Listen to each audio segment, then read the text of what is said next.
ಹರೇ ಕೃಷ್ಣ. ಎಲ್ಲರಿಗೂ ಸ್ವಾಗತ. ಇವತ್ತು ಭಾನುವಾರದ ಸಂಜೆ ಕಾರ್ಯಕ್ರಮ. ಹಿಂದಿನಿಂದ ನಾವು 4 ದಿನ ಶ್ರೀ ರಾಮಾಯಣ ಕಥೆಯನ್ನು ಮಾಡ್ತಾ ಇದ್ದೀವಿ. ಸೊ ರಾಮನವಮಿಯ ಸಂದರ್ಭದಂದು ರಾಮನವಮಿ 17ನೇ ತಾರೀಕು ಬುಧವಾರ. ಸೊ ಇವತ್ತು ರವಿವಾರ. ಸೊ 4 ದಿನ ಶ್ರೀ ರಾಮಚಂದ್ರರ ಲೀಲೆಗಳನ್ನು ಕೇಳೋದಕ್ಕೆ ಪ್ರಯತ್ನ ಪಡೋಣ. ಮತ್ತು ಶ್ರೀರಾಮಚಂದ್ರರ ಲೀಲೆಯಿಂದ ನಾವು ಏನು ಪಾಠವನ್ನು ಕಲಿಬಹುದು ಅನ್ನೋದು ಕೂಡ ನಾವು ನೋಡೋಣ. ಸೊ ಕೆಲವೊಂದು ಫೋಟೋಸ್ ಕೂಡ ನಾನು ತೋರಿಸ್ತೇನೆ ಈ ಪ್ರೋಗ್ರಾಮಲ್ಲಿ. ಸೊ ಮಂಗಲಾಚರಣೆಯಿಂದ ಕಾರ್ಯಕ್ರಮ ಸ್ಟಾರ್ಟ್ ಮಾಡೋಣ. ಓಂ ಜ್ಞಾನತಿಮಿರಂಧಸ್ಯ ಜ್ಞಾನಾಂಜನಶಲಾಕಯ ಚಕ್ಷುರುನ್ಮೀಲಿತಂ ಯೇನ ತಸ್ಮೈ ಶ್ರೀಗುರವೇ ನಮಃ. ಶ್ರೀಚೈತನ್ಯಮನೋಭೀಷ್ಟಂ ಸ್ಥಾಪಿತಂ ಯೇನ ಭೂತಲೇ ಸ್ವಯಂ ರೂಪಾ ತದಾ ಮಹ್ಯಂ ದದಾತಿ ಸ್ವಪದಾಂತಿಕಂ. ವಂದೇಹಂ ಶ್ರೀಗುರೋ ಶ್ರೀಯುತಾಂ ಶ್ರೀಗುರುನ್ ವೈಷ್ಣವಾಂಶ್ಚ ಶ್ರೀರೂಪಂ ಸಾಗ್ರಜಾತಂ ಸಹಗಣ ರಘುನಾಥಾನ್ವಿತಂ तं ಸಜೀವಂ ಸಾದ್ವೈತಂ ಸಾವಧೂತಂ ಪರಿಜನಸಹಿತಂ ಕೃಷ್ಣಚೈತನ್ಯದೇವಂ ಶ್ರೀರಾಧಾ ಕೃಷ್ಣಪಾದಾಂ ಸಹಗಣ ಲಲಿತಾ ಶ್ರೀವಿಶಾಖಾನ್ವಿತಾಂಶ್ಚ. ನಮೋ ವಿಷ್ಣುಪಾದಾಯ ಕೃಷ್ಣಪ್ರೇಷ್ಠಾಯ ಭೂತಲೆ ಶ್ರೀಮದೇ ಭಕ್ತಿವೇದಾಂತ ಸ್ವಾಮಿನಿಧಿ ನಾಮಿನೇ. ನಮಸ್ತೆ ಸಾರಸ್ವತೆ ದೇವೇ ಗೌರವಾಣಿ ಪ್ರಚಾರಿಣಿ ನಿರ್ವಿಶೇಷ ಶೂನ್ಯವಾದಿ ಪಾಶ್ಚಾತ್ಯದೇಶಧಾರಿಣಿ. ನಮೋ ಮಹಾವದನ್ಯಾಯ ಕೃಷ್ಣ ಪ್ರೇಮ ಪ್ರದಾಯಿದೆ ಕೃಷ್ಣಾಯ ಕೃಷ್ಣ ಚೈತನ್ಯ ನಾಮ್ನೇ ಗುರುಸೇ ನಮಃ. ಹೇ ಕೃಷ್ಣ ಕರುಣಾ ಸಿಂಧೋ ದೀನಬಂಧೋ ಜಗತ್ಪತೆ ಗೋಪೇಶ ಗೋಪಿಕಾ ಕಾಂತ ರಾಧಾ ಕಾಂತ ನಮೋಸ್ತುತೆ. ತಪ್ತ ಕಾಂಚನ ಗೌರಾಂಗಿ ರಾಧೆ ವೃಂದಾವನೇಶ್ವರಿ ವೃಷಭಾನುಸುತೆ ದೇವಿ ಪ್ರಣಮಾಮಿ ಹರಿಪ್ರಿಯೆ. ವಾಂಛಾಕಲ್ಪತರುಭ್ಯಶ್ಚ ಕೃಪಾ ಸಿಂಧುಭ್ಯೇವ ಚ ಪತಿತಾನಾಂ ಪಾವನೇಭ್ಯೋ ವೈಷ್ಣವೇಭ್ಯೋ ನಮೋ ನಮಃ. ಜಯ ಶ್ರೀ ಕೃಷ್ಣ ಚೈತನ್ಯ ಪ್ರಭು ನಿತ್ಯಾನಂದ ಶ್ರೀ ಅದ್ವೈತ ಗದಾಧರ ಶ್ರೀವಾಸಾದಿ ಗೌರಭಕ್ತವೃಂದ. ಹರೇ ಕೃಷ್ಣ ಕೃಷ್ಣ ಕೃಷ್ಣ ಹರೇ ಹರೇ ಹರೇ ರಾಮ ರಾಮ ರಾಮ ಹರೇ ಹರೇ. ರಾಮಾಯ ರಾಮಭದ್ರಾಯ ರಾಮಚಂದ್ರಾಯ ವೇದಸೇ ರಘುನಾಥಾಯ ನಾಥಾಯ ಸೀತಾಯ ಪತಯೇ ನಮಃ. ದಕ್ಷಿಣೇ ಲಕ್ಷ್ಮಣೋ ಯಸ್ಯ ವಾಮೇ ಚ ಜನಕಾತ್ಮಜ ಪುರತೋ ಮಾರುತಿರ್ಯಸ್ಯ ವಂದೇ ಜಗನ್ಮೋಹನಂ.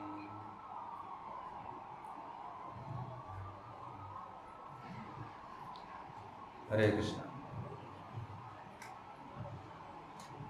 ಶ್ರೀ ರಾಮಾಯಣದ ಉಲ್ಲೇಖವನ್ನು ಶ್ರೀ ವಾಲ್ಮೀಕಿ ರಾಮಾಯಣದಲ್ಲಿ ಶ್ರೀ ವಾಲ್ಮೀಕಿ ಮಹರ್ಷಿಗಳು ತುಂಬ ವಿವರವಾಗಿ ಹೇಳಿದ್ದಾರೆ. ಸೊ ರಾಮಾಯಣಕ್ಕೆ ಅಥಾರಿಟಿ ಯಾರು? ಶ್ರೀ ವಾಲ್ಮೀಕಿ ಋಷಿಗಳು. ಇತ್ತೀಚೆಗೆ ಸುಮಾರು ಜನ ರಾಮಾಯಣ ಬರೆದಿದ್ದಾರೆ, ರಾಮಾಯಣ ಸೀರಿಯಲ್ಸ್ ಕೂಡ ಬಂದಿವೆ. ಆದರೆ ಅದರಲ್ಲಿ ತಮ್ಮ ಊಹೆ ತಮ್ಮ ಅನಿಸಿಕೆಗಳನ್ನು ಕೊಟ್ಟಿದ್ದಾರೆ. ಆದರೆ ಯಾವ ಸಂಗತಿಗಳು ವಾಲ್ಮೀಕಿ ರಾಮಾಯಣಕ್ಕೆ ಹೋಲೋದಿಲ್ವೋ ಅದೆಲ್ಲ ಕಲ್ಪನೆ ಅಂತ ತಿಳ್ಕೋಬೇಕು.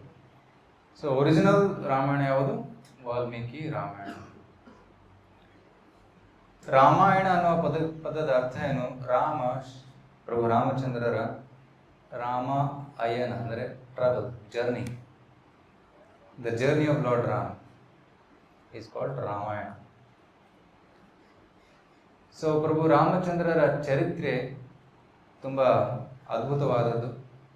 ಶ್ರೀಮದ್ ಭಾಗವತದಲ್ಲಿ ಹೇಳಲಾಗಿದೆ, ಮರ್ತ್ಯಾವತಾರ ಸ್ತುತ ಮರ್ತ್ಯ ಶಿಕ್ಷಣಂ ರಕ್ಷೋ ವಧೈವ ನ ಕೇವಲಂ ವಿಭೋ. ಶ್ರೀರಾಮಚಂದ್ರರ ಅವತಾರ ಕೇವಲ ರಾಕ್ಷಸರನ್ನ ಸಂಹಾರ ಮಾಡೋದಕ್ಕೆ ಆಗಿಲ್ಲ, ಇಡೀ ಮನುಕುಲಕ್ಕೆ ಒಂದು ಆದರ್ಶವನ್ನ ತೋರಿಸಿಕೊಡೋದಕ್ಕೆ ರಾಮಚಂದ್ರ ಬಂದಿದ್ದಾರೆ. ಕೇವಲ ರಾಕ್ಷಸರನ್ನ ಕೊಲ್ಲೋದಕ್ಕಲ್ಲ, ರಕ್ಷೋ ವಧೈವನ ಕೇವಲ. ಸೊ ಸಾಮಾನ್ಯ ಜನ ತಿಳ್ಕೊಂತಾರೆ ರಾಮಚಂದ್ರ ಬಂದಿದ್ದು ರಾವಣನನ್ನು ಕೊಲ್ಲೋದಕ್ಕೆ ಅಂತ. ಆದರೆ ರಾವಣನ ಕೊಲ್ಲೋದಕ್ಕೆ ಭಗವಂತ ಸ್ವಯಂ ಬರಬೇಕಂತ ಇಲ್ಲ, ತನ್ನ ಶಕ್ತಿಗಳ ಮುಖಾಂತರ ಕೂಡ ಕೊಲ್ಲಬಹುದು. ಆದರೆ ರಾಮಚರಿತ್ರೆಯಿಂದ ಮನುಷ್ಯರು ಹೇಗೆ ನಾವು ಜೀವನವನ್ನು ನಡೆಸಬೇಕು, ಹೇಗೆ ಮರ್ಯಾದೆಯನ್ನು ನಾವು ಪಾಲಿಸಬೇಕು, ಪಿತೃವಾಕ್ಯ ಹೇಗೆ ಪರಿಪಾಲನೆ ಮಾಡಬೇಕು,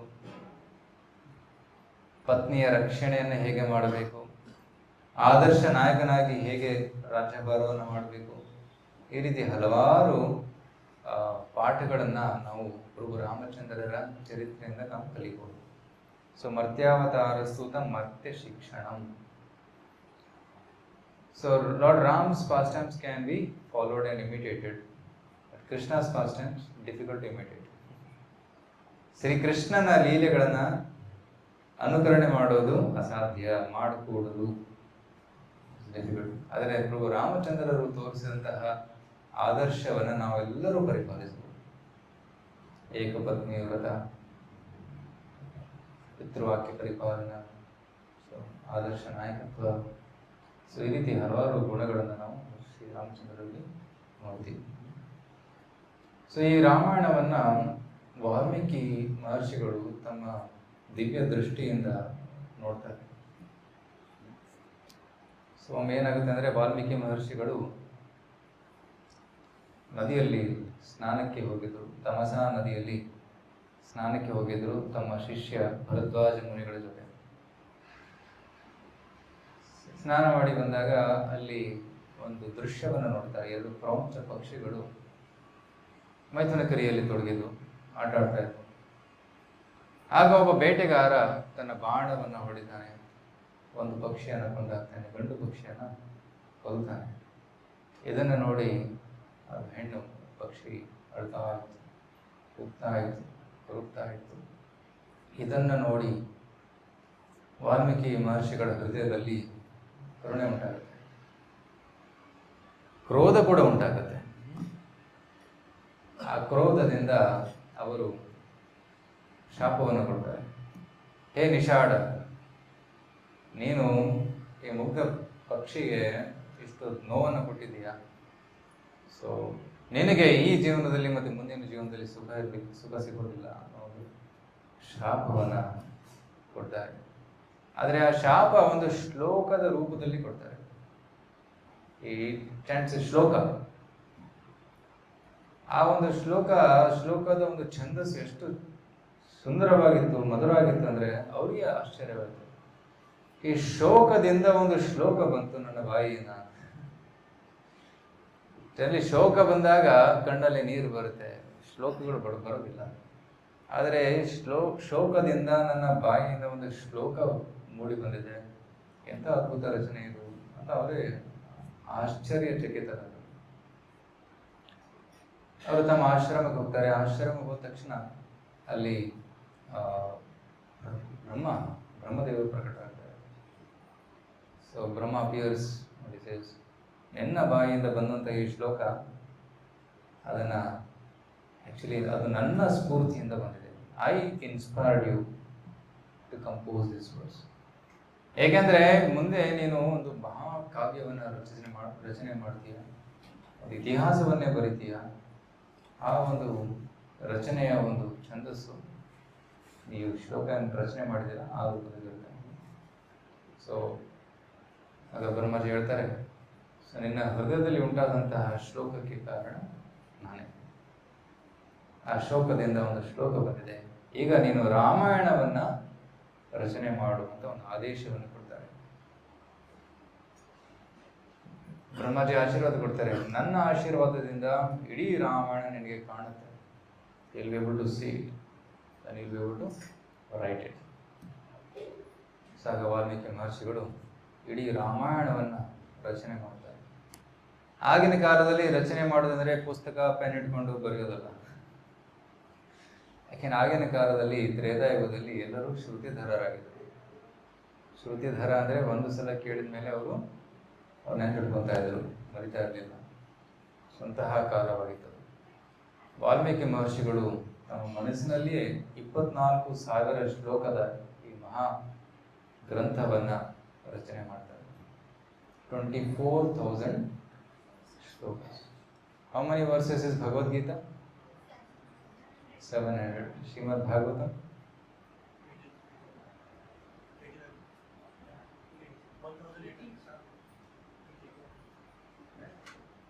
Srimad Bhagavatam,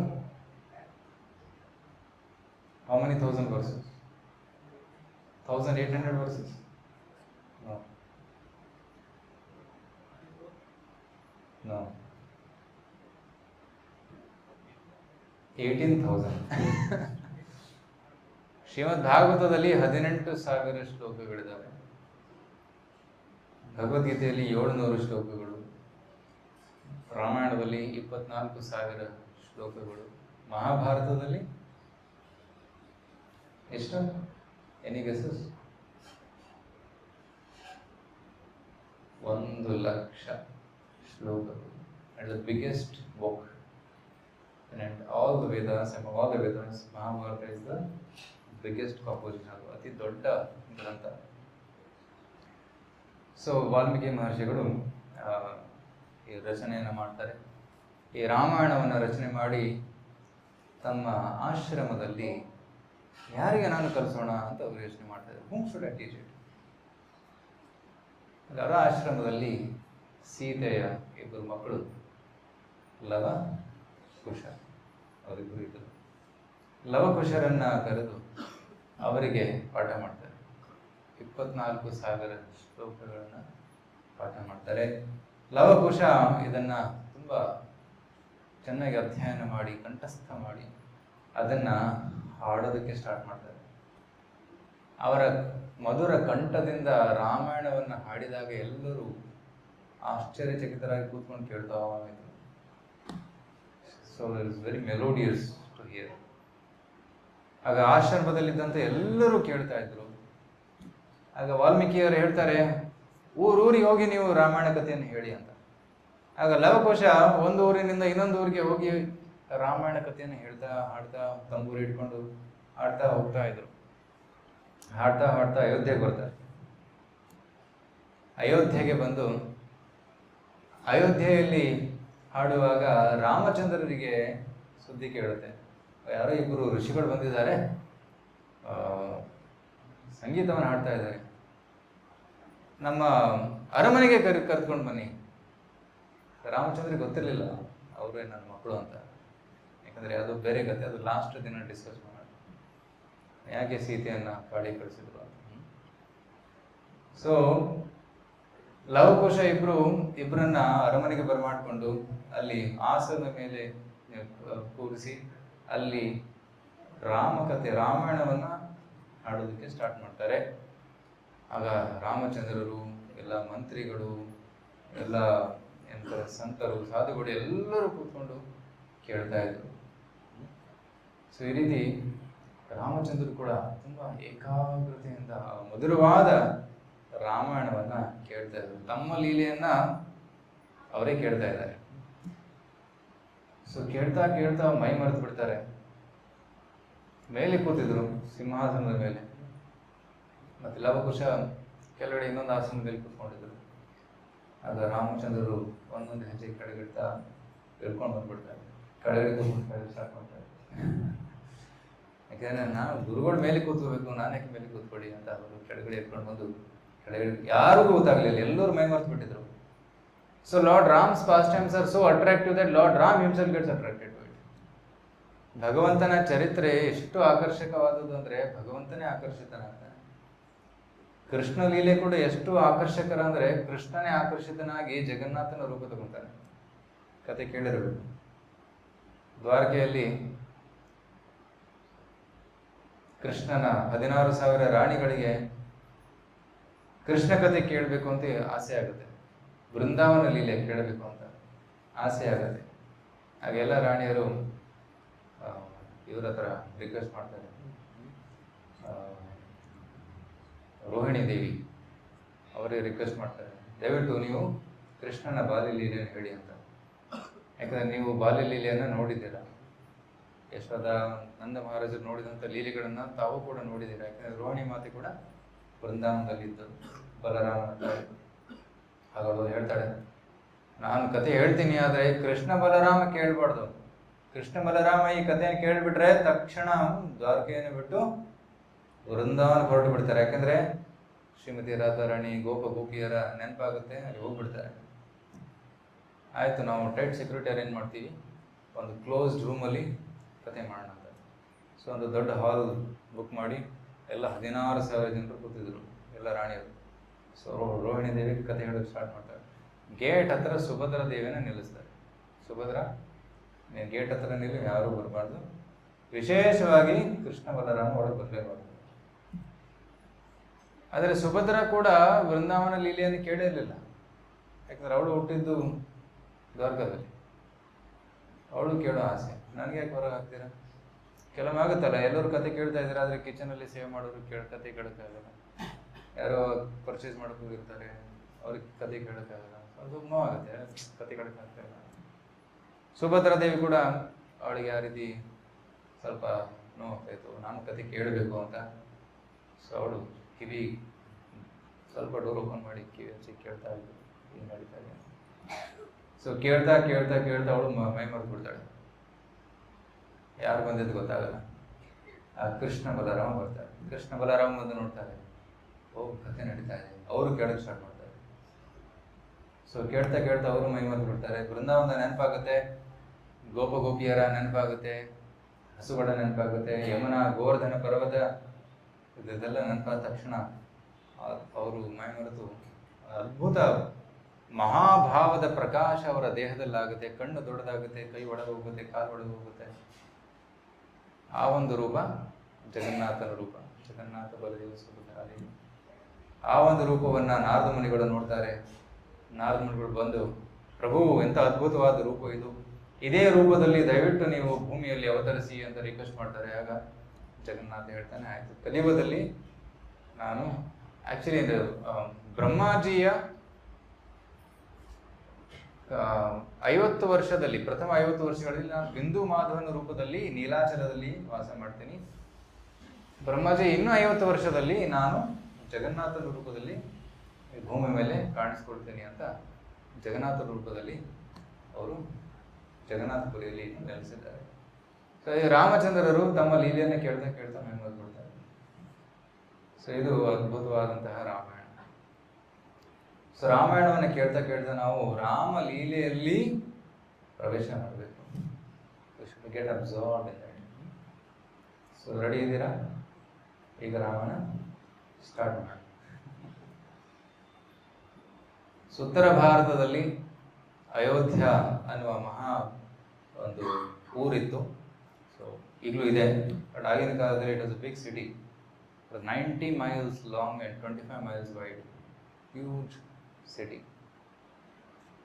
ಆ ಒಂದು ನಗರದಲ್ಲಿ ಸೂರ್ಯವಂಶದ ರಾಜರು ಆಡಳಿತ ಮಾಡ್ತಾ ಇದ್ರು. ಇಕ್ಷ್ವಾಕು ವಂಶದ ರಾಜರೆಲ್ಲ ಅಯೋಧ್ಯೆಯಿಂದ ಆಡಳಿತ ಮಾಡ್ತಾ ಇದ್ರು. ಇಕ್ಷ್ವಾಕು ಮಹಾರಾಜರ ವಂಶದಲ್ಲಿ ಒಬ್ಬರು ಮಹಾರಾಜರು ಜನಿಸ್ತಾರೆ. ಅವರ ಹೆಸರು ದಶರಥ ಮಹಾರಾಜರು. ದಶರಥ ಮಹಾರಾಜರಿಗೆ 3 ಜನ ಹೆಂಡತಿಯರು, ಸುಮಿತ್ರ, ಕೌಶಲ್ಯ, ಕೈಕೇಯಿ. ಸೊ 3 ಜನ. ಇದು ಬಾಲಕಾಂಡ. Starting what? ಬಾಲಕಾಂಡ. ರಾಮಾಯಣದಲ್ಲಿ 7 ಕಾಂಡಗಳಿವೆ. ಬಾಲಕಾಂಡ, ಅಯೋಧ್ಯಾಕಾಂಡ, ಅರಣ್ಯಕಾಂಡ, ಕಿಷ್ಕಿಂಧಾಕಾಂಡ, ಸುಂದರಕಾಂಡ, ಯುದ್ಧಕಾಂಡ, ಉತ್ತರಕಾಂಡ. 7 ಕಾಂಡ. ಸೊ ಪ್ರಭು ರಾಮರ ಜನನ ಮತ್ತೆ ಸ್ವಯಂವರ, ಸೀತೆಯನ್ನ ಮದುವೆ ಆಗುವುದು. So that's called Balakanda. Ayodhya Kanda ಅಂದರೆ ಕೈಕೇಯಿ, ಮಂಥರ, ದಶರಥ ಮಹಾರಾಜರ ಮಧ್ಯೆ ಸಂವಾದ ಮತ್ತೆ ರಾಮನನ್ನ ವನವಾಸಕ್ಕೆ ಕಳಿಸುವುದು, ರಾಮನ ವನವಾಸಕ್ಕೆ ಪ್ರಯಾಣ, ಅದು ಅಯೋಧ್ಯಾಕಾಂಡ. ನಂತರ ಬರುತ್ತೆ ಅರಣ್ಯಕಾಂಡ. ಚಿತ್ರಕೂಟದಲ್ಲಿ ವಾಸ ಮಾಡುವುದು ಮತ್ತೆ ದಂಡಕಾರಣ್ಯ ಅರಣ್ಯದಲ್ಲಿ ಪ್ರವೇಶ ಮಾಡಿ ಅಲ್ಲಿ ಹಲವಾರು ರಾಕ್ಷಸರನ್ನು ಕೊಂದಾಕಿ ಅಲ್ಲಿರುವ ಋಷಿಮುನಿಗಳಿಗೆ ಸಂರಕ್ಷಣೆಯನ್ನು ಕೊಡುವುದು. ಮತ್ತೆ ದಂಡಕಾರಣ್ಯದ ನಾಸಿಕದಲ್ಲಿ ಪಂಚವಟಿಯಿಂದ ಸೀತೆಯ ಅಪಹರಣ, ಅದು Aranya Kanda. Then Kishkindha Kanda is Ram search for Sita, ಸೀತೆಗೋಸ್ಕರ ಹುಡುಕಾಡುವುದು, ಕಬಂಧನ ಸಂಹಾರ, ಕಬಂಧನ ಮೋಕ್ಷ ಅಂತ ಹೇಳುವುದು. ನಂತರ ಸುಗ್ರೀವನ ಹನುಮಂತನ ಮಿಲನ ಮತ್ತು ಸುಗ್ರೀವನ ಜೊತೆ ಮೈತ್ರಿ, ವಾಲಿಯ ವಧ. ಸೊ ದಿಸ್ ಇಸ್ ಮತ್ತೆ ಸೀತೆಯನ್ನು ಹುಡುಕೋದಕ್ಕೆ ವಾನರ ಸೇನೆಯನ್ನ ಡಿಸ್ಪ್ಯಾಚ್ ಮಾಡಿದ್ರು. ಸೊ ದಟ್ ಈಸ್ ಕಿಷ್ಕಿಂಧ ಕಾಂಡ. ಸುಂದರ ಕಾಂಡ ಅಂದ್ರೆ ಹನುಮಂತನ ಆಕ್ಚುಲಿ ಸದರ್ನ್ ಟೀಮ್, ದಕ್ಷಿಣ ಭಾಗದಲ್ಲಿ ಹನುಮಂತ ಮತ್ತೆ ಇತರ ವಾನರರನ್ನ ಕಳಿಸಿದ್ರು ಸೀತೆಯನ್ನು ಹುಡುಕೋದಕ್ಕೆ. ಸೊ ಹನುಮಂತನ ಲಂಕೆಯ ಪ್ರಯಾಣ, ಸೀತೆಯನ್ನು ಹುಡುಕಿ ಲಂಕೆಯನ್ನ ಸುಟ್ಟು ರಾವಣನಿಗೆ ತನ್ನ ಶಕ್ತಿಯನ್ನ ತೋರಿಸಿ ವಾಪಸ್ ಬಂದು ರಾಮನಿಗೆ ಸುದ್ದಿಯನ್ನ ತಿಳಿಸುವುದು. ದಿಸ್ ಇಸ್ ಸುಂದರ ಕಾಂಡ. ಅಂತಿಮವಾಗಿ ರಾಮ ಸೇತುವನ್ನ ಕಟ್ಟಿ ರಾಮಚಂದ್ರರು ತಮ್ಮ ವಾನರ ಸೇನೆಯನ್ನ ಲಂಕೆಗೆ ಕರ್ಕೊಂಡು ಹೋಗಿ ರಾವಣನ ಜೊತೆ ಯುದ್ಧ ಮಾಡಿ ರಾವಣನ ಸಂಹಾರ ಮಾಡಿ ಮರಳಿ ಅಯೋಧ್ಯೆಗೆ ಬಂದಿರುವುದು, ಅದು ಯುದ್ಧಕಾಂಡ. ನಂತರ ಉತ್ತರಕಾಂಡದಲ್ಲಿ ವಿವಿಧ ಕಥೆಗಳಿವೆ. What happens after, like Sita going to Valmiki's ashram and Rama does ಅಶ್ವಮೇಧ ಯಜ್ಞ, ಲವ್ ಕುಶರ ಜೊತೆ ಯುದ್ಧ ಆಗುತ್ತೆ ಅದು. ಮತ್ತೆ ರಾವಣನ ಹಿಸ್ಟ್ರಿ, ಕೆಲವೊಂದು ಕಥೆಗಳು ಉತ್ತರಕಾಂಡದಲ್ಲಿ ಕೊಟ್ಟಿದ್ದಾರೆ. ಸೊ ಈ ರೀತಿ 7 ಕಾಂಡಸ್ ಇನ್ ರಾಮಾಯಣ. ಸೊ 4 ದಿವಸದಲ್ಲಿ ಇಡೀ ರಾಮಾಯಣವನ್ನು ಚರ್ಚೆ ಮಾಡುವುದು ಅಸಾಧ್ಯ. ಸೊ ಕೆಲವು ಮುಖ್ಯ ಪ್ರಸಂಗಗಳನ್ನು ನಾವು ತಗೊಂಡು ಆಯ್ಕೆ ಮಾಡಿ ಚರ್ಚೆ ಮಾಡೋಣ. ಓಕೆ. ಸೊ ದಶರಥ ಮಹಾರಾಜರಿಗೆ ಮಕ್ಕಳಿರಲಿಲ್ಲ, ಗಂಡು ಮಕ್ಕಳಿರಲಿಲ್ಲ. ಒಬ್ಬಳೆ ಹೆಣ್ಮಗಳಿದ್ಲು, ಅವಳ ಹೆಸರು ಶಾಂತ. ಅವಳನ್ನು ರೋಮಪಾದ ರಾಜರಿಗೆ ದತ್ತಾಗಿ ಕೊಟ್ಟಿದ್ರು. So she became daughter of Romapada raja. So Dasharatha ಮಹಾರಾಜರಿಗೆ ಮಕ್ಕಳಿರಲಿಲ್ಲ. ಸೊ ಪುತ್ರ ಕಾಮೇಷ್ಟಿ ಯಜ್ಞವನ್ನು ಮಾಡಿ ಮಕ್ಕಳನ್ನ ಪಡಿಬೇಕು ಅನ್ನುವ ಆಸೆ. ಯಾಕೆಂದರೆ ರಾಜನ ಒಂದು ಕರ್ತವ್ಯ, ಮುಖ್ಯ ಕರ್ತವ್ಯ ಅಂದರೆ ತನ್ನ ಸಕ್ಸೆಸರ್, ನೆಕ್ಸ್ಟ್ ರಾಜನನ್ನ ಒದಗಿಸಿಕೊಡ್ಬೇಕು.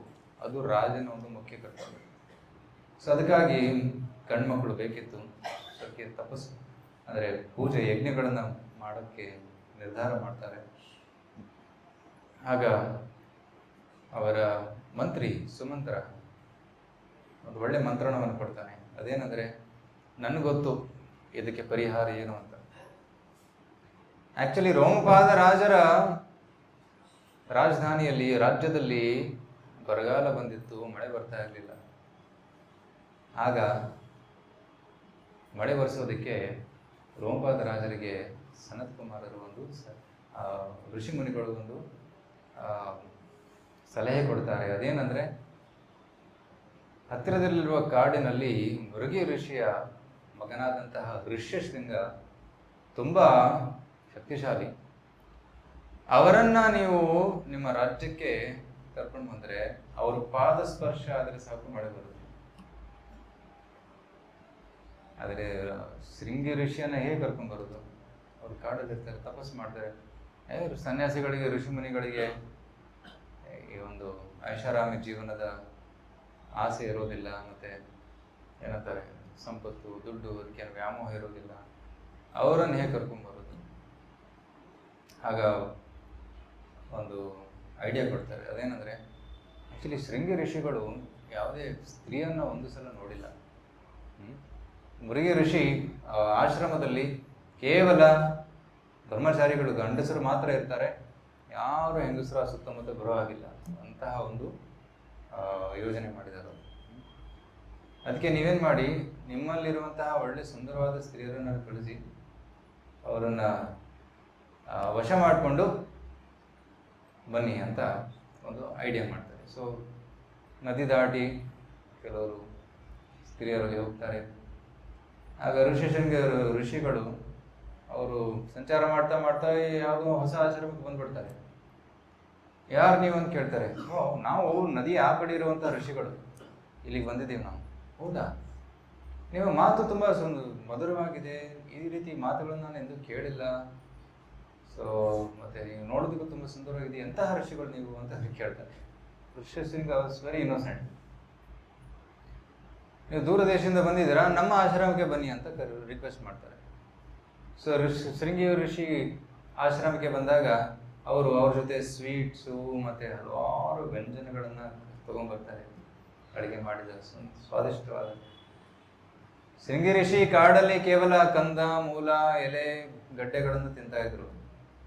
ಏನೇನು ರುಚಿಕರವಾದ ತುಪ್ಪದಲ್ಲಿ ಕರೆದಂತಹ ಸ್ವೀಟ್ಸು, ಇದು ಸ್ಪೆಷಲ್ ಐಟಮ್ಸ್ ನಾವು ನಮ್ಮ ಆಶ್ರಮದಲ್ಲಿ ಮಾಡ್ತೀವಿ. ಹೌದಾ? ಸೊ ಈ ರೀತಿ ಅವರು ಸ್ವಲ್ಪ ಆಕರ್ಷಣೆ ಸ್ಟಾರ್ಟ್ ಆಗುತ್ತೆ ಇವ್ರ ಪ್ರತಿ. ಹೋಗುವಾಗ so before this ladies left, they just embraced him. Generally people depart, they embrace. ಆ ಒಂದು ಎಂಬ್ರೇಸ್ ಮಾಡಿದ ತಕ್ಷಣ, ಆಲಿಂಗನ ಮಾಡಿದ ತಕ್ಷಣ ಶೃಂಗಿ ಋಷಿಯ ಮನಸ್ಸಿನಲ್ಲಿ ಏನೋ ಒಂದು ವಿಚಲನೆ ಆಗುತ್ತೆ, ಡಿಸ್ಟರ್ಬ್. ಅವ್ರು ಹೋಗ್ಬಿಡ್ತಾರೆ. ಸೊ ಶೃಂಗಿ ಋಷಿ ಮನಸ್ಸಲ್ಲಿ ಅವರ ಆಲೋಚನೆಗಳು ಸ್ಟಾರ್ಟ್ ಆಗುತ್ತೆ. ಸೊ ದೆನ್ ದೋಸ್ ಲೇಡೀಸ್ ಅಗೇನ್ ಕಮೆಂಟ್ಸ್, ಯಾಕೆ ನೀವು ನಮ್ಮ ಜೊತೆ ಬರೋದಿಲ್ಲ, ನಮ್ಮ ಜೊತೆ ಬಂದ್ಬಿಡಿ. ಆಗ ಅವರನ್ನು ಹಡಗಿನಲ್ಲಿ ಹಾಕೊಂಡು ಹೋಗ್ಬಿಡ್ತಾರೆ. ಆದರೆ ಶೃಂಗಿ ಋಷಿಗಳು ಯಾವಾಗ ರೋಮಪಾದ ರಾಜರ ನೆಲದಲ್ಲಿ ಕಾಲಿಟ್ರೋ ತಕ್ಷಣ ಇಂದ್ರ ಮಳೆ ಸುರಿಸೋಕೆ ಸ್ಟಾರ್ಟ್ ಮಾಡೋದು. Very very heavy rain. ಮೊನ್ನೆ ಮಳೆ ಬಂತಂತ ಇದ್ವಿ, ಬಿಸಿಲು ಕಮ್ಮಿ ಆಯಿತು, ಶೆಕೆ ಕಮ್ಮಿ ಆಯಿತು. ಸೊ ಮಳೆ ಬಂದಾಗ ಎಲ್ಲರಿಗೂ ತುಂಬ ಆನಂದ, ಹರ್ಷ. ಯಾಕಂದರೆ ಬೆಳೆ ಬೆಳೆಯುತ್ತೆ, ಕುಡಿಯೋಕೆ ನೀರು ಸಿಗುತ್ತೆ, ಏರು ಬೆಳಿಬೇಕು ಅನ್ಸಿದ್ರೆ ಈಗ. ಸೊ ಅದೇ ರೀತಿ ರೋಮಪಾದ ರಾಜರಿಗೆ ತುಂಬ ಆನಂದವಾಯಿತು. ಆದರೆ ಭಯನೂ ಇತ್ತು, ಶಾಪ ಏನಾದರೂ ಕೊಟ್ಬಿಟ್ರೆ, ನಾನು ಈ ರೀತಿ ಎಲ್ಲ ಪ್ಲ್ಯಾನ್ ಮಾಡಿದೆ ಅಂತ ಗೊತ್ತಾಗ್ಬಿಟ್ರೆ. ಸೊ ರೋಮಪಾದ ಋಷಿಗಳು ಬಂದು, ಮುನಿಗಳು, ರಾಜರು ಬಂದು ಅವರಿಗೆ ಪಾದಕ್ಕೆ ಬಿದ್ದು ಕ್ಷಮಿಸಿ, ನಾನು ಈ ರೀತಿ ಮಾಡಬೇಕಾಯ್ತು, ಅದು ಲೋಕ ಕಲ್ಯಾಣಕ್ಕೋಸ್ಕರ ಈ ರೀತಿ ಮಾಡಬೇಕಾಯ್ತು, ದಯವಿಟ್ಟು ನನ್ನ ಮಗಳನ್ನ ಮದುವೆಯಾಗಿ ಅಂತ ರಿಕ್ವೆಸ್ಟ್ ಮಾಡ್ತಾರೆ. ಆಗ ಶಾಂತಾದೇವಿಯ ಮದುವೆ ಋಷ್ಯಶೃಂಗ ಋಷಿಗಳ ಜೊತೆ ಆಗುತ್ತೆ. ಆಗ ದಶರಥ ಮಹಾರಾಜರಿಗೆ ಸುಮಂತ್ರ ಹೇಳ್ತಾನೆ, ಆ ಋಷ್ಯಶೃಂಗ ಋಷಿಗಳು ನಿಮ್ಮ ಅಯೋಧ್ಯೆಗೆ ಬಂದು ಅಶ್ವಮೇಧ ಯಜ್ಞ, ಪುತ್ರ ಕಾಮೇಷ್ಟಿ ಯಜ್ಞವನ್ನು ಮಾಡಿದರೆ ನಿಮಗೆ ಖಚಿತವಾಗಿ ಮಕ್ಕಳಾಗುತ್ತೆ ಅಂತ ನಾನು ಸನತ ಕುಮಾರರಿಂದ ಕೇಳಿದ್ದೀನಿ, ದಯವಿಟ್ಟು ಯಜ್ಞವನ್ನು ಮಾಡಿ ಅಂತ. ಆಗ ದಶರಥ ಮಹಾರಾಜರು ತಕ್ಷಣ ರೆಡಿ ಆಗ್ತಾರೆ. ಅದು ಋಷ್ಯಶೃಂಗ ಋಷಿಗಳಿಗೆ ಆಮಂತ್ರಣವನ್ನು ಕೊಡ್ತಾರೆ. ಋಷಿಗಳು ಬರ್ತಾರೆ. ಅಶ್ವವನ್ನ ಇಡೀ ಜಗತ್ತನ್ನ ಸುತ್ತಾಕೋದಕ್ಕೆ ಕಳಿಸ್ತಾರೆ. ಅಶ್ವಮೇಧ ಯಜ್ಞ ಅಂದ್ರೆ ಏನು? Everybody in the world should accept you as the chakravarti samrat. ಜಗತ್ತಿನ ಎಲ್ಲಾ ರಾಜರು ನೀವು ಚಕ್ರವರ್ತಿ ಸಾಮ್ರಾಟ್ ಅಂತ ಒಪ್ಕೋಬೇಕು. ಆವಾಗ ಮಾತ್ರ ಅದು ಅಶ್ವಮೇಧ ಯಜ್ಞ ಮಾಡೋದು ಸಾಧ್ಯ. ಸೊ ಜನಕ ಮಹಾರಾಜರ ಹತ್ರ ಕಳಿಸ್ತಾರೆ, ರೋಮಪಾದ ರಾಜರ ಹತ್ರ ಕಳಿಸ್ತಾರೆ. ಜಗತ್ತಿನಲ್ಲಿರುವ ಎಲ್ಲ ಸುಮಾರು 400 ರಾಜರ ಹತ್ರ ಅಶ್ವವನ್ನು ಕಳಿಸ್ತಾರೆ. ಎಲ್ಲರೂ ಸ್ವೀಕರಿಸ್ತಾರೆ, ದಶರಥ ಮಹಾರಾಜರೇ ಚಕ್ರವರ್ತಿ ಸಾಮ್ರಾಟ್. ಆಗ ಅಶ್ವಮೇಧ ಯಜ್ಞ ಸಂಪೂರ್ಣಗೊಳ್ಳುತ್ತೆ. ಸೊ ಅಶ್ವಮೇಧ ಯಜ್ಞ ಸಂಪೂರ್ಣವಾದ ಮೇಲೆ ಪುತ್ರ ಕಾಮೇಷ್ಟಿ ಯಜ್ಞವನ್ನ ಮಾಡ್ತಾರೆ.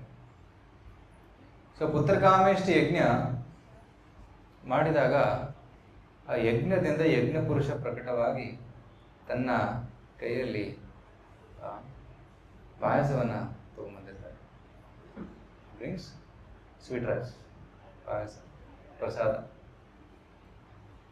ಅದನ್ನ ದಶರಥ ಮಹಾರಾಜರಿಗೆ ಕೊಡ್ತಾರೆ. ದಶರಥ, ನೀನು ಈ ಪಾಯಸವನ್ನ ನಿನ್ನ ಹೆಂಡತಿಯರಿಗೆ, ಪತ್ನಿಯರಿಗೆ ಕೊಡು, ಅವರಿಗೆ ಮಕ್ಕಳಾಗುತ್ತೆ. ಸೊ ಆ ಪಾಯಸವನ್ನ ನಮ್ಮ ಹೆಂಡತಿಯರಿಗೆ ಉಣಿಸಿದಾಗ ಅವರು ಗರ್ಭಿಣಿ ಆಗ್ತಾರೆ. ಓಕೆ. ಸೊ 1 ವರ್ಷದ ನಂತರ ಕೌಶಲ್ಯ ದೇವಿಗೆ ಪ್ರಭು ರಾಮಚಂದ್ರರು ಹುಡ್ತಾರೆ. ಮತ್ತೆ ಕೈಕೇಯಿ ದೇವಿಗೆ ಭರತ ಮಹಾರಾಜರು ಹುಡ್ತಾರೆ, ಮತ್ತೆ ಸುಮಿತ್ರಾ ದೇವಿಗೆ ಲಕ್ಷ್ಮಣ ಮತ್ತೆ ಶತ್ರುಘ್ನ 4 ಜನ ಮಕ್ಕಳು ಹುಡ್ತಾರೆ. ಸೊ ಈ 4 ಜನ actually they are all Vishnu tattva. Not only lord Rama. Lord Rama is Vishnu, right? Vishnu ಮತ್ತೆ ಲಾರ್ಡ್ ರಾಮ ನೋ ಡಿಫರೆನ್ಸ್. ರಾಮಾದಿಮೂರ್ತಿ ಸುಕಲ ನಿಯಮೇನ ತಿಷ್ಠನ್ ನಾನಾವತಾರಮಕರೋತ್ ಭುವನೇಶು ಕಿಂತು ಕೃಷ್ಣ ಸ್ವಯಂ ಸಮಭವತ್ ಪರಮ ಪುಮಾನ್ಯೋ ಗೋವಿಂದಮಾದಿ ಪುರುಷಂ ತಮಹಂ ಭಜಾಮಿ. ಸೊ ಭಗವಂತ ಹಲವಾರು ರೂಪದಲ್ಲಿ ಅವತರಿಸ್ತಾನೆ. Krishna comes in different forms. He comes as Rama, comes as Kurma, Varaha, Narsimha, Vamana, Kapila, right? Many avatars. Similarly, Bharata, Lakshmana, Shatrugna, they are also Vishnu avatar only, Vishnu Amsha only. Okay, but in different proportions. Right? Lord Ram is half potency of Lord Vishnu. ಅರ್ಧ ಪಾಯಸದ ಅರ್ಧ ಭಾಗವನ್ನ ಕೌಶಲ್ಯ ದೇವಿ ಕೊಟ್ಟಿದ್ರು. ಉಳಿದ ಭಾಗದಲ್ಲಿ ಅರ್ಧ ಮಾಡಿ ಕೈಕೇಯಿ ಕೊಟ್ಟಿದ್ರು. ಉಳಿದ ಭಾಗದಲ್ಲಿ ಅರ್ಧ ಮಾಡಿ 2 ಭಾಗವನ್ನ ಸುಮಿತ್ರಾಗಿ ಕೊಟ್ಟಿದ್ರು. ಅದಕ್ಕೆ so they are all Vishnu ತತ್ವ, ಡಿಫರೆಂಟ್ ಏನಂತಾರೆ ಡಿಫರೆಂಟ್ ಕೆಪಾಸಿಟೀಸ್. ಸೊ ಈ ರೀತಿ 4 ಜನರು ವಿಷ್ಣು ತತ್ವರೇ. So they all appear as son of Dasharatha Maharaj. So Dasharatha Maharaj ತುಂಬಾ ಸಂತೋಷ. ಈ 4 ಜನ ಮಕ್ಕಳು ಒಟ್ಟಿಗೆ ಬೆಳೀತಾ ಇದ್ರು. ಬಟ್ ದೇರ್ ಆರ್ ಜೋಡಿ in them also. Rama Lakshmana ಜೋಡಿ, ಭರತ ಶತ್ರುಘ್ನರ ಜೋಡಿ. ಒಬ್ರಿಗೊಬ್ರು ಬಿಟ್ಟು ಇರ್ತಾ ಇರಲಿಲ್ಲ. They are always together. Rama Lakshmana ಇಬ್ರು ಒಟ್ಟಿಗೆ ಇರ್ತಾ ಇದ್ರು, ಮತ್ತೆ ಭರತ ಶತ್ರುಘ್ನ ಇಬ್ರು ಒಟ್ಟಿಗೆ ಇರ್ತಾ ಇದ್ರು. ಏನ್ ಮಾಡಿದ್ರು ಒಟ್ಟಿಗೆ ಮಾಡ್ತಾ ಇದ್ರು, ಆಟ ಆಡಿದ್ರು ಒಟ್ಟಿಗೆ ಆಟ ಆಡ್ತಾರೆ, ಎಲ್ಲಿ ಹೋದ್ರು ಒಟ್ಟಿಗೆ ಹೋಗ್ತಾ ಇದ್ರು, ಊಟಕ್ಕೆ ಹೋದ್ರು ಒಟ್ಟಿಗೆ ಹೋಗ್ತಾ ಇದ್ರು. ಸೇರಿದಿ ಸೊ ಪರಸ್ಪರ ಒಂದು ಮೈತ್ರಿ ಸ್ನೇಹ ಇವರ ಮಧ್ಯೆ ಇತ್ತು. ಸೊ ರಾಮಚಂದ್ರ ಬೆಳೀತಾ ಸುಮಾರು 16 ವರ್ಷದವನಾಗ್ತಾನೆ. 16 years old. ವಶಿಷ್ಠ ಋಷಿಗಳಿಂದ ಅವರು ಹಲವಾರು ಪಾಠಗಳನ್ನ ಕಲಿತಾರೆ. So Vashishtha is their kulaguru. ಸೂರ್ಯವಂಶದ ದಶರಥ ಮಹಾರಾಜರ ಕುಲಗುರುಗಳು ವಶಿಷ್ಠ ಋಷಿಗಳು. ಅವರು ರಾಜ್ಯದಲ್ಲೇ ಇರ್ತಾ ಇದ್ರು. ಆದರೆ ಒಂದು ದಿನ ಏನಾಗುತ್ತೆ, ವಿಶ್ವಾಮಿತ್ರ ಮುನಿಗಳು ಬರ್ತಾರೆ. ವಿಶ್ವಾಮಿತ್ರ ಬಗ್ಗೆ ಕೇಳಿರ್ಬೋದು. ಸೊ ವಿಶ್ವಾಮಿತ್ರ ಋಷಿಗಳು ದಶರಥ ಮಹಾರಾಜರ ಹತ್ರ ಬರ್ತಾರೆ. ದಶರಥ ಮಹಾರಾಜರವರನ್ನ ಸ್ವಾಗತಿಸಿ ಆಸನದಲ್ಲಿ ಕುಳಿಸಿ ಅವರ ಪಾದವನ್ನ ತೊಳೆದು ನಮಸ್ಕರಿಸಿ ಗಾನವನ್ನ ಕೊಟ್ಟು ನಂತರ ಯೋಗಕ್ಷೇಮ ವಿಚಾರಣೆ ಮಾಡ್ತಾರೆ. ರೈಟ್? ಸೊ ಎಲ್ಲರೂ ಕೇಳ್ತಾ ಇದೆಯಾ? ಕೇಳಿಸ್ತಾ ಇದೆಯಾ? ಸ್ವಲ್ಪ ಅಟೆಂಟಿವ್ ಆಗಿರ್ಬೇಕಾದ್ರೆ ಸ್ವಲ್ಪ ಡಿಸ್ಟ್ರಾಕ್ಷನ್ಸ್ ಹೊರಗಿದೆ. ಸೊ ವಿಶ್ವಾಮಿತ್ರರು ದಶರಥ ಮಹಾರಾಜರ ಯೋಗಕ್ಷೇಮವನ್ನು ನೋಡ್ಕೊಂಡು ಕೇಳ್ತಾರೆ.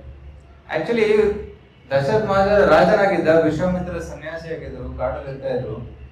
ಆಕ್ಚುಲಿ ಸನ್ಯಾಸಿಗಳ ಭೌತಿಕ ಯೋಗಕ್ಷೇಮವನ್ನ ಕೇಳಕ್ ಹೋಗ್ಬಾರ್ದು. ಹಾಗೆ ದಶರಥ ಮಹಾರಾಜ ಕೇಳ್ತಾರೆ, ಹೇಗೆ ಇದೆ ನಿಮ್ಮ ಸಾಧನೆ, ಹೇಗಿದೆ ನಿಮ್ಮ ಮೃತ್ಯುವಿನ ಪ್ರತಿ ವಿಜಯ, ಇಸ್ ಇಟ್ ಗೋಯಿಂಗ್ ಗುಡ್? ಆ ರೀತಿ ಪ್ರಶ್ನೆ ಕೇಳ್ತಾರೆ.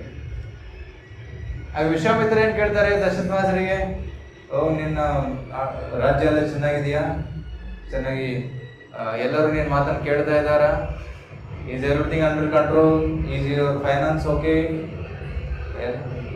ಸೊ ಈ ರೀತಿ ಅವ್ರ ಯೋಗಕ್ಷೇಮವನ್ನ ವಿಚಾರಿಸ್ತಾರೆ. ನಂತರ ದಶರಥ ಮಹಾರಾಜ ಕೇಳ್ತಾರೆ, ನಿಮ್ಮ ಏನು ಸೇವೆ ಮಾಡ್ಲಿ ನಾನು ಅಂತ ಕೇಳ್ತಾರೆ. ಆಗ ವಿಶ್ವಾಮಿತ್ರ ಹೇಳ್ತಾರೆ, ನೀವು ಸೂರ್ಯವಂಶದವರು, ನೀವು ಕೊಟ್ಟಿರೋ ಮಾತನ್ನ ಯಾವಾಗಲೂ ನೆರವೇರಿಸ್ತೀರಾ, ನನ್ನ ರಿಕ್ವೆಸ್ಟ್ ಅನ್ನು ದಯವಿಟ್ಟು ನೆರವೇರಿಸ್ತೀರಾ ಅಂತ.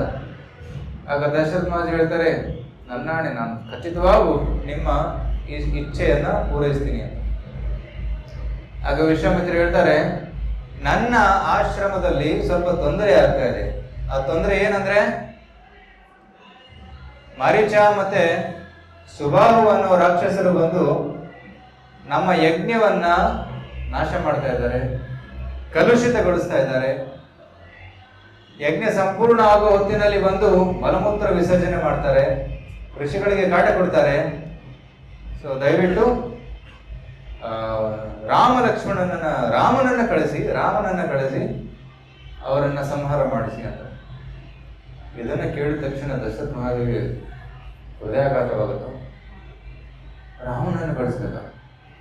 ಅವನಿನ್ನೂ ಶಿಕ್ಷಣ ಮುಗೋದಿಲ್ಲ, ಇಂಥ ಮಹಾ ರಾಕ್ಷಸರ ಜೊತೆ ಯುದ್ಧ ಮಾಡೋದು ದಶರಥ ಮಹಾದೇವಿ ಇದು ಅಸಾಧ್ಯ, ನಾನು ಬರ್ತೀನಿ, ಒಂದು ಅಕ್ಷೋಹಿಣಿ ಸೇನೆಯನ್ನು ತಗೊಂಡು ನಾನು ಬಂದು ಯುದ್ಧ ಮಾಡಿ ಅವರನ್ನು ಕೊಂದಾಗ್ತೀನಿ ಅಂತ. ಇಲ್ಲ, ರಾಮನೇ ಬರಬೇಕು. ಓಕೆ, ರಾಮನೇ ಬರುವಾಗಿದ್ರೆ ರಾಮನ ಜೊತೆ ನಾವು ಬರ್ತೀವಿ. ಇಲ್ಲ, ರಾಮ ಮಾತ್ರ ಬರಬೇಕು. ಆಗ ದಶರಥ ಮಹಾರಾಜ್ ಇನ್ನೂ ಸ್ವಲ್ಪ ಡೀಟೇಲ್ಸ್ ಕೇಳ್ತಾರೆ. ಯಾರು ಈ ರಾಕ್ಷಸರು? ಈ ರಾಕ್ಷಸರು ಯಾರು ಗೊತ್ತಾ? ರಾವಣನ ಅನುಚರರು. ರಾವಣನ ಹೆಸರು ಕೇಳಿದ ತಕ್ಷಣ ದಶರಥ ಮಹಾರಾಜ್ ಭಯ ಆಗಿತ್ತು. ರಾವಣನ ಕೊಲ್ಲೋದು ದೇವತೆಗಳಿಂದಲೂ ಸಾಧ್ಯವಿಲ್ಲ, ನನ್ನ ಚಿಕ್ಕ ಪುಟ್ಟ ಬಾಲಕ ಹೇಗೆ ಬರೋಕ್ಕೆ ಸಾಧ್ಯ? ನಾನು ಕಳ್ಸೋಕೆ ಆಗೋದಿಲ್ಲ ಅಂತ ಹೇಳಿದ ತಕ್ಷಣ ವಿಶ್ವಾಮಿತ್ರರಿಗೆ ಕೋಪ ಬರುತ್ತೆ. ಆ ಕೋಪ ಬಂದ ತಕ್ಷಣ ಭೂಮಿ ನಡೋಕೆ ಸ್ಟಾರ್ಟ್ ಆಗುತ್ತೆ. ಇದನ್ನು ನೋಡಿ ವಶಿಷ್ಠರಿಗೆ ಸ್ವಲ್ಪ ಏನಂತಾರೆ ಭಯ ಆಯಿತು. ಅವರು ತಕ್ಷಣ ದಶರಥ ಒಪ್ಕೊಂಡ್ಬಿಡು, ನನಗೆ ಗೊತ್ತು ವಿಶ್ವಾಮಿತ್ರ ಶಕ್ತಿ ಎಷ್ಟು ಅಂತ. ಕ್ಯಾಂಡ್ಲಿ ಕಮ್ ಹೆಡ್. ಸೊ ವಿಶ್ವಾಮಿತ್ರ ಶಕ್ತಿ ಏನಂತ ನನಗೆ ಗೊತ್ತು, ನಾನು ಯುದ್ಧ ಮಾಡಿದ್ದೇನೆ ಅವ್ರದಲ್ಲಿ ಹಿಂದೆ. ಸೊ ವಶಿಷ್ಠರು ಮತ್ತು ವಿಶ್ವಾಮಿತ್ರ ಜೊತೆ ಕೂಡ ಜಗಳ ಆಗಿದೆ. ಅದೊಂದು ಇನ್ನೊಂದು, ಅದು ರಾಮಾಯಣದಲ್ಲೇ ಕತೆ ಬರುತ್ತೆ ಡೀಟೇಲ್ ಆಗಿ. ಬಟ್ ವಶಿಷ್ಠ ಸೇಸ್ ವಿಶ್ವಾಮಿತ್ರರ ಹತ್ರ ಶಕ್ತಿ ಇದೆ, ಅವರು ಸ್ವಯಂ ರಾಕ್ಷಸರನ್ನು ಕೊಲ್ಲಬಹುದು, ಅಷ್ಟು ಶಕ್ತಿ ಇದೆ ಅವ್ರ ಹತ್ರ. Is very powerful. ಅವ್ರ ಹತ್ರ ಬ್ರಹ್ಮಾಸ್ತ್ರ ಮತ್ತು ಇತರ ಅಸ್ತ್ರಗಳೆಲ್ಲ ಇದ್ದಾವೆ, ಭಯ ಪಡಬೇಕಾಗಿಲ್ಲ. Don't have to fear. Send lord Rama. ಮತ್ತೆ ವಿಶ್ವಾಮಿತ್ರ ಹತ್ರ ಶಿವನಿಂದ ಪಡೆದಂತಹ ಅಸ್ತ್ರಗಳೆಲ್ಲ ಇದ್ದಾವೆ. ಖಚಿತವಾಗಿ ವಿಶ್ವಾಮಿತ್ರರು ರಾಮನಿಗೆ ಎಲ್ಲ ಅಸ್ತ್ರಗಳನ್ನ ಕೊಡ್ತಾರೆ. ಆ ಅಸ್ತ್ರಗಳಿಂದ ಸಲೀಸಾಗಿ ರಾಕ್ಷಸರನ್ನು ಅವನು ಕೊಲ್ಲಬಹುದು, ಭಯ ಪಡಬೇಡ, ನಾನು ಆಶ್ವಾಸನೆ ಕೊಡ್ತಾ ಇದ್ದೀನಿ, ಕಳಿಸು ರಾಮನನ್ನ ಅಂತ. ಆಗ ರಾಮನನ್ನ ಕಳಿಸ್ಕೊಡ್ತಾರೆ ವಿಶ್ವಾಮಿತ್ರ ಜೊತೆ. ಅದೇ ರಾಮನ ಜೊತೆ ರಾಮ ಯಾವಾಗಲೂ ಒಂಟಿಯಾಗಿ ಬರೋದಿಲ್ಲ. ಲಕ್ಷ್ಮಣ ಅಣ್ಣ ನಾನು ಬರ್ತೀನಿ ಅಲ್ವಾ. So Lakshmana and lord Rama they both go to Vishwamitra with Vishwamitra. And ಅಯೋಧ್ಯೆಯಿಂದ ಅವರ ಆಶ್ರಮಕ್ಕೆ ಹೋಗಬೇಕು. ಸೊ ಮಧ್ಯದಲ್ಲಿ ಹಲವಾರು ನದಿಗಳು ಬರ್ತವೆ. ಸೊ ನದಿಗಳನ್ನು ಪಾರು ಮಾಡಿ ಹಲವಾರು ದೇಶಗಳನ್ನು ಕ್ರಾಸ್ ಮಾಡಿ ಇವರು ವಿಶ್ವಾಮಿತ್ರರ ಯಜ್ಞ ಸ್ಥಳಕ್ಕೆ ಆಶ್ರಮಕ್ಕೆ ಇವರು ಬರ್ತಾರೆ. ಆ ಬರೋಕ್ಕೆ ಮುಂಚೆ ಮಧ್ಯದಲ್ಲಿ ಒಂದು ಮರುಭೂಮಿ ಕಾಣುತ್ತೆ. ರಾಮನ ಕೇಳ್ತಾನೆ, ಯಾಕೆ ಇಷ್ಟು ಇಲ್ಲಿ ಮರುಭೂಮಿ ಥರ ಇದೆ, ಯಾರೂ ಇಲ್ಲ ಇಲ್ಲಿ? ಆಗ ವಿಶ್ವಾಮಿತ್ರ ಹೇಳ್ತಾರೆ, ಯಾಕಂದ್ರೆ ಇಲ್ಲಿ ತಾಟಕ ಅನ್ನುವ ಮಹಾ ರಾಕ್ಷಸಿ ಇದ್ದಾರೆ. ಅಗಸ್ತ್ಯ ಋಷಿಗಳು ಅವರಿಗೆ ಶಾಪ ಕೊಟ್ಟಿದ್ರು. ಆ ಶಾಪ ಸಿಕ್ಕಿದ್ದಕ್ಕೆ ಕಾರಣದಿಂದ ಅವಳು ಸೇಡ್ ತೀರಿಸ್ಕೊಳ್ಳೋದಕ್ಕೆ ಈ ಏರಿಯಾದಲ್ಲಿ, ಇದು ಅಗಸ್ತ್ಯ ಋಷಿಗಳ ಏರಿಯಾ, ಅದಕ್ಕೆ ಇಲ್ಲಿ ಒಂದು ತುಂಬ ಕಾಟ ಕೊಡ್ತಾ ಇದ್ದಾರೆ. ಅದಕ್ಕೋಸ್ಕರ ಈ ರೀತಿ ವಾತಾವರಣ ಬದಲಾಗಿದೆ. ಸೊ ವಿಶ್ವಾಮಿತ್ರ ಹೇಳ್ತಾರೆ, ಈ ತಾಟಕಿ ರಾಕ್ಷಸಿಯನ್ನ ಕೊಂದು ಈ ಜಾಗವನ್ನ ಅವಳಿಂದ ಮುಕ್ತಗೊಳಿಸು. So that people here can be happy, ಜನರು ಸಂತೋಷವಾಗಿರಲಿ. ಆಗ ರಾಮ ಕೇಳ್ತಾನೆ, ಹೆಣ್ಣನ್ನ ಕೊಲ್ಬೇಕಾ ನಾನು? ಆಗ ವಿಶ್ವಾಮಿತ್ರ ಹೇಳ್ತಾರೆ, ಇತಿಹಾಸದಲ್ಲಿ ಈ ರೀತಿ ಉದಾಹರಣೆ ಇದೆ. ಕೆಲವೊಮ್ಮೆ ಇಂದ್ರ ಕೂಡ ಒಂದು ಹೆಣ್ಣನ್ನು ಕೊಂದಿದ್ದ. ಸೊ ಅದಕ್ಕೊಂದು ಕಾರಣ ಇದೆ. So this is appropriate, you kill. Krishna ಕೂಡ, whom did Krishna kill first? Putana ರಾಕ್ಷಸಿ. So Rama also killed Tataka ರಾಕ್ಷಸಿ. ಸೊ ತಾಟಕ ಆಕ್ಚುಲಿ ರಾಮ ತನ್ನ ಬಿಲ್ಲನ್ನು ತೆಗೆದು ಬಿಲ್ಲನ್ನು ಕಟ್ಟಿ ಟ್ಯಂ ಅಂತ ಶಬ್ದ ಮಾಡ್ತಾರೆ. ಟ್ವಂಗಿಂಗ್ ಅದು ಶಬ್ದ ಎಷ್ಟು ಭಯಂಕರ ಇತ್ತು ಅಂದರೆ ಡಿಸ್ಟರ್ಬ್ ಆಗುತ್ತೆ. ಯಾರು ಬಂದಿದ್ದಾರೆ ಇಲ್ಲಿ? ಸೊ ತಾಟಕ ಓಡೋಡು ಬರ್ತಾಳೆ. ತುಂಬ ಭಯಂಕರ ದೊಡ್ಡ ಆಕಾರವನ್ನು ರಾಮನ ಕೊಲ್ಲೋದಕ್ಕೆ ಬರ್ತಾಳೆ. ಆಗ ರಾಮ ಅವಳ ಕೈಯನ್ನು ಕತ್ತರಿಸಿ ಅವಳ ಹೃದಯಕ್ಕೆ ಬಾಣವನ್ನು ಹೊಡೆದು ಅವಳನ್ನು ಕೊಂದಾಕ್ಬಿಡ್ತಾರೆ. ಸೊ ತಾಟಕಿ ರಾಕ್ಷಸಿಯ ಉದ್ಧಾರವನ್ನು ಮಾಡಿದ ಮೇಲೆ ವಿಶ್ವಾಮಿತ್ರರ ಆಶ್ರಮಕ್ಕೆ ಬರ್ತಾರೆ. ವಿಶ್ವಾಮಿತ್ರ ಹೇಳ್ತಾರೆ, ಈಗ ನಾನು ಯಜ್ಞವನ್ನು ಸ್ಟಾರ್ಟ್ ಮಾಡ್ತೀನಿ, ಸೊ ನೀವು ನಮ್ಮ ಯಜ್ಞ ಸ್ಥಳವನ್ನು ಕಾಯ್ದು ರಾಕ್ಷಸರಿಂದ ರಕ್ಷಣೆ ಕೊಡಿ. ಸೊ ಕ್ಷತ್ರಿಯದ ಧರ್ಮ ಕೂಡ ಇದೆ. I think I am not showing photos.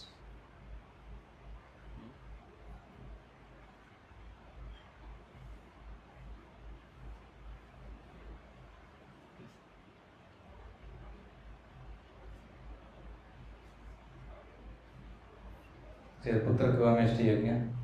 ಪುತ್ರಕಾಮೇಷ್ಟಿ ಯಜ್ಞದ ಪಾಯಸ ಸಿಕ್ಕಿತ್ತು. ಆ ಪಾಯಸವನ್ನು ತಮ್ಮ ಹೆಂಡತಿಯರಿಗೆ ಕೊಟ್ಟಾಗ ಮಕ್ಕಳಾಗ್ತಾರೆ. ಸೊ ರಾಮ, ಲಕ್ಷ್ಮಣ, ಭರತ, ಶತ್ರುಘ್ನ 4 ಜನ ಮಕ್ಕಳು ಅಯೋಧ್ಯೆಯಲ್ಲಿ ಬೆಳೀತಾರೆ. ನಂತರ ವಿಶ್ವಾಮಿತ್ರ ಮುನಿಗಳು ಬಂದು ವಶಿಷ್ಠರು ಅವರಿಗೆ ಪಾಠ ಕಲಿಸ್ತಾರೆ. ನಂತರ ವಿಶ್ವಾಮಿತ್ರ ಮುನಿಗಳು ಅವ್ರನ್ನ ಕರ್ಕೊಂಡು ಹೋಗ್ತಾರೆ. ಸೊ ತಾಟಕಿ ರಾಕ್ಷಸಿಯನ್ನ ಕೊಲ್ತಾರೆ.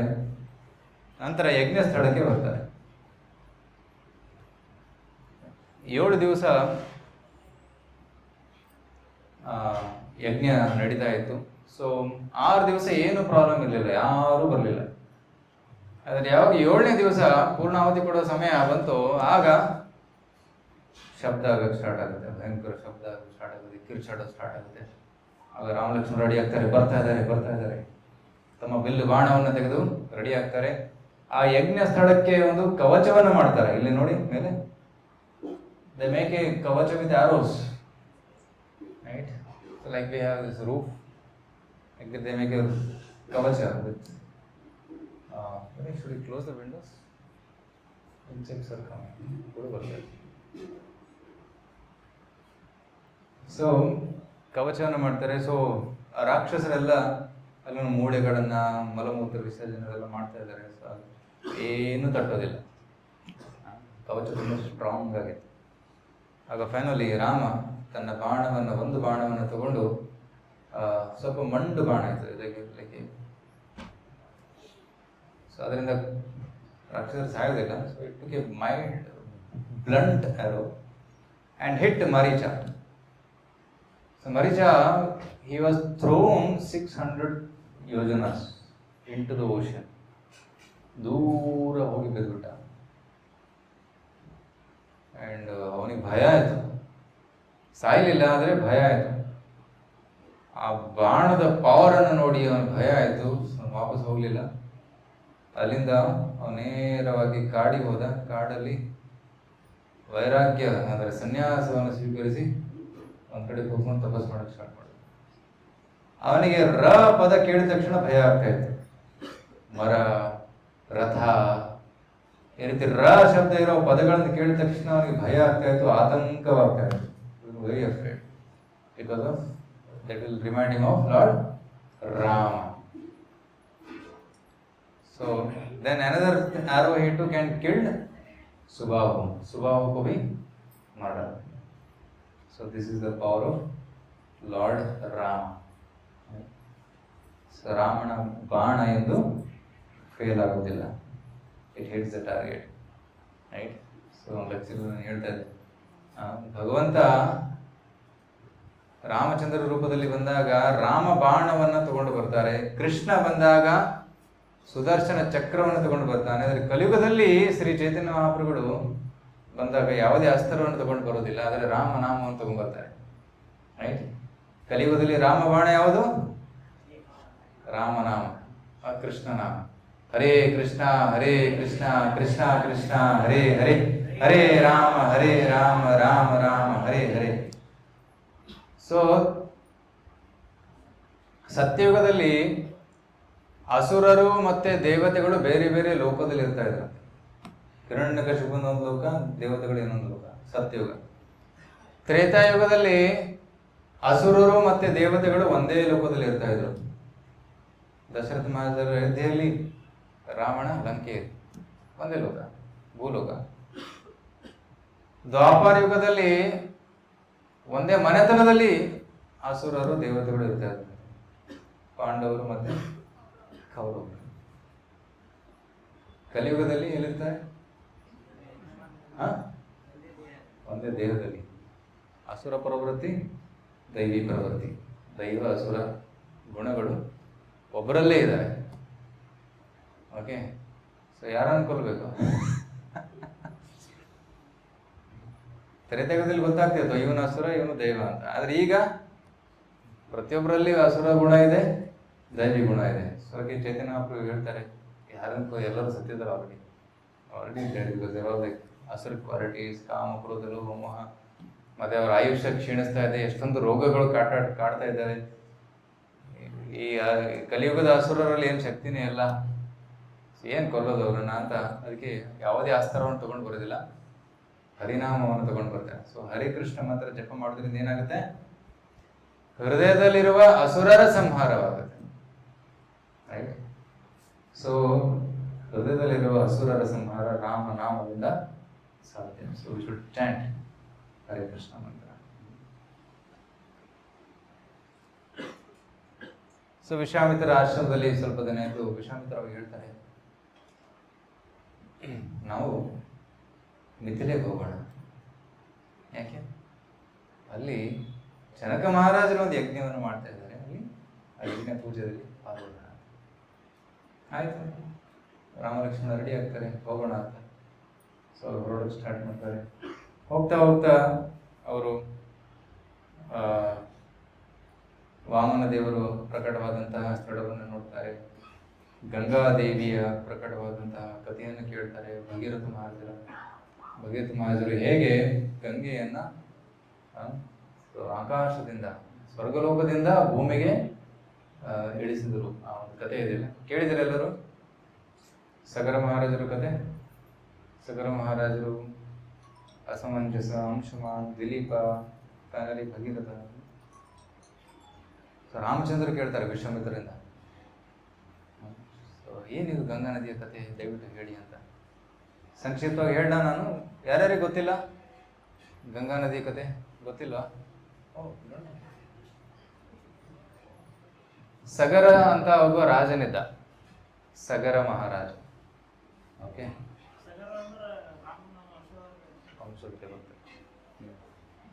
ಸೊ ದಶರಥ ಮಹಾರಾಜರಿಗಿನ ಮುಂಚೆ ಭಗೀರಥಗಿಂತ ಮುಂಚೆ ಸಗರ ಮಹಾರಾಜ. ಸೊ ಸಗರ ಮಹಾರಾಜರಿಗೆ 60,001 ಮಕ್ಕಳು. ಇಬ್ಬರು ಹೆಂಡ್ತಿರಿದ್ರು. ಒಬ್ಬರಿಂದ ಒಬ್ಬ ಅಸಮಂಜಸ ಮಗ ಹುಡ್ತಾನೆ, ಇನ್ನೊಂದು ಹೆಂಡತಿಯಿಂದ 60,000 ಮಕ್ಕಳು ಹುಡ್ತಾರೆ. ಸಗರ ಮಹಾರಾಜರು ಅಶ್ವಮೇಧ ಯಜ್ಞ ಮಾಡಕ್ಕೆ ಹೊರಟಿದ್ರು. ಆದರೆ ಇಂದ್ರನಿಗೆ ಭಯ ಆಯಿತು. ಅಶ್ವಮೇಧ ಯಜ್ಞ ಮಾಡಿ ಇವ್ರು ಇಂದ್ರ ಆಗಿಬಿಡ್ತಾನೆ, ಅದಕ್ಕೆ ಅಶ್ವವನ್ನು ಕತ್ಕೊಂಡು ಹೋಗ್ಬಿಡ್ತಾರೆ. ಆ ಕುದುರೆಯನ್ನು ಕತ್ಕೊಂಡು ಹೋದಾಗ ಇವರು ಸಗರ ಮಹಾರಾಜ ಹೇಳ್ತಾನೆ, ಹುಡುಕಿ ಬನ್ನಿ, ಎಲ್ಲಿ ಇದೆ ಕುದುರೆ, ಹುಡ್ಕೊಂಡ್ ಬನ್ನಿ ಅಂತ 60,000 ಮಕ್ಕಳನ್ನು ಕಳಿಸ್ತಾರೆ. ಇಡೀ ಭೂಮಿಯಲ್ಲಿ ಹುಡುಕಾಡ್ತಾರೆ, ಸಿಗೋದಿಲ್ಲ.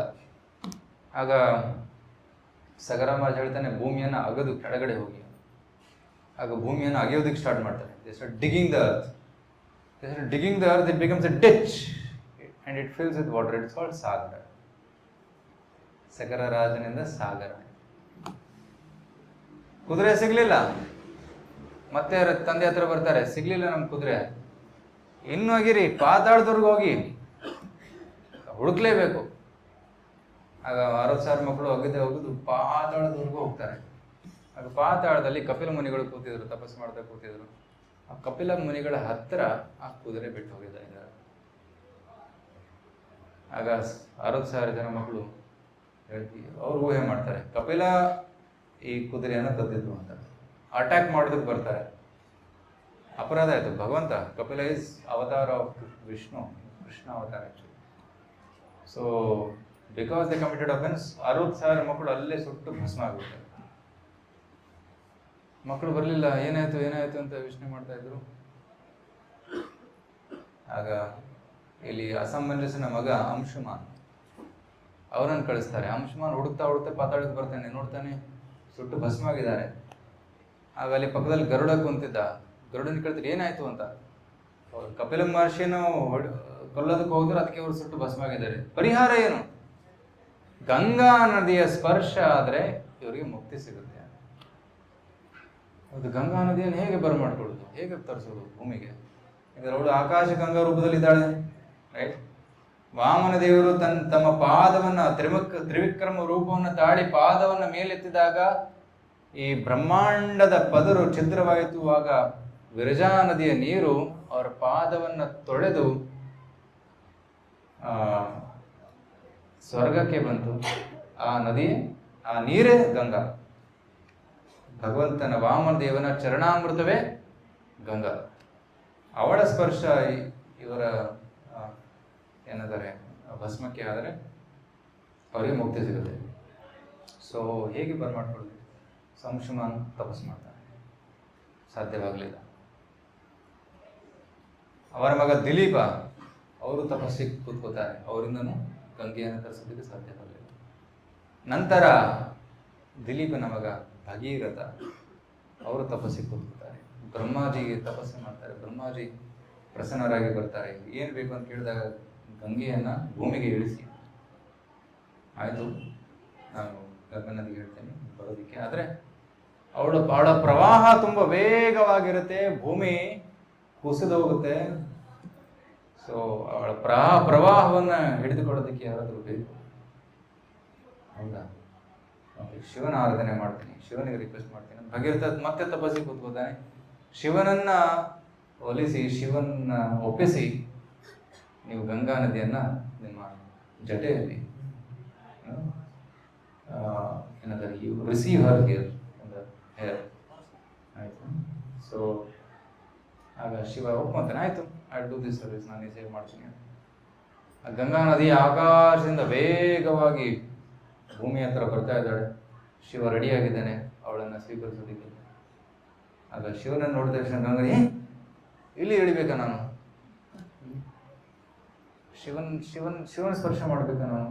ಅವರು ಸ್ನಾನ ಮಾಡಿಲ್ಲ. ಅವರು ಶಿವ ಇಸ್ ಟ್ರಾನ್ಸೆಂಡೆಂಟ್, ಹೋಲಿನಾಥ್, ಲೈಕ್ ಅವಧೂತ, ವೆರಿ ಎಕ್ಸಾಲ್ಟೆಡ್ ವೈಷ್ಣವ,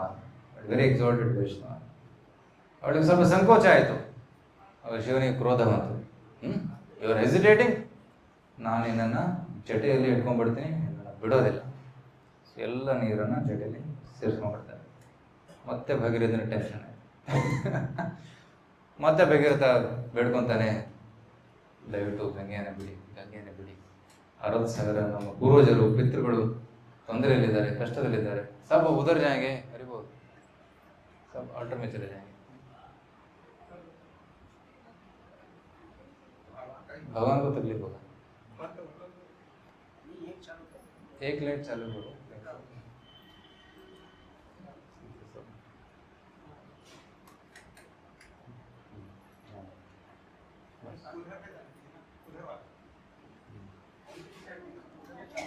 और ये भी ऑफ कर दो. 5 मिनट डार्कनेस करेंगे, सब ठीक हो जाएगा. असतोमा सद्गमय तमसोमा ज्योतिर्गमय. ಸೊ ಭಗೀರಥ ರಾಜರು ತಪಸ್ಸು ಮಾಡಿ ಮತ್ತೆ ಶಿವ ಒಪ್ಪಂತಾನೆ, ಆಯ್ತು ನಾನು ಗಂಗೆಯನ್ನು ಬಿಡ್ತೀನಿ. ಸೊ ಗಂಗಾ ನದಿಯನ್ನ ಅವ್ರು ಮೇರು ಪರ್ವತದ ಮೇಲೆ ಬಿಟ್ಬಿಡ್ತಾರೆ.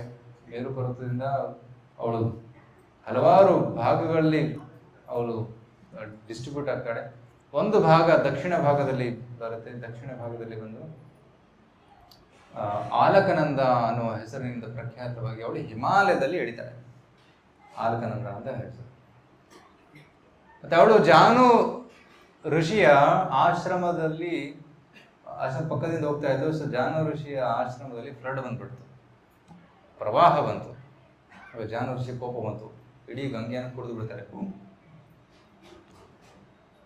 ಭಗೀರಥರು ಹಿಂದೆ ನೋಡ್ತಾರೆ, ಗಂಗಾ ಮಿಸ್ಸಿಂಗ್. ಸೊ ಆಗ ಮತ್ತೆ ಬೇಡ್ಕೊಂತಾರೆ ಭಗೀರಥರು, ಗಂಗೆಯನ್ನು ರಿಲೀಸ್ ಮಾಡಿ. ಆಯ್ತು, ಒಂದು ಕಂಡೀಷನ್ ರಿಲೀಸ್ ಮಾಡ್ತಾರೆ. ಏನಂದ್ರೆ ಗಂಗಾ ನದಿ ನನ್ನ ಮಗಳಾಗಬೇಕು. ಆಯ್ತು, ಒಪ್ಕೊಂಡ್ಬಿಡ್ತಾಳೆ ಗಂಗಾ ನದಿ. So her name becomes Jahnavi.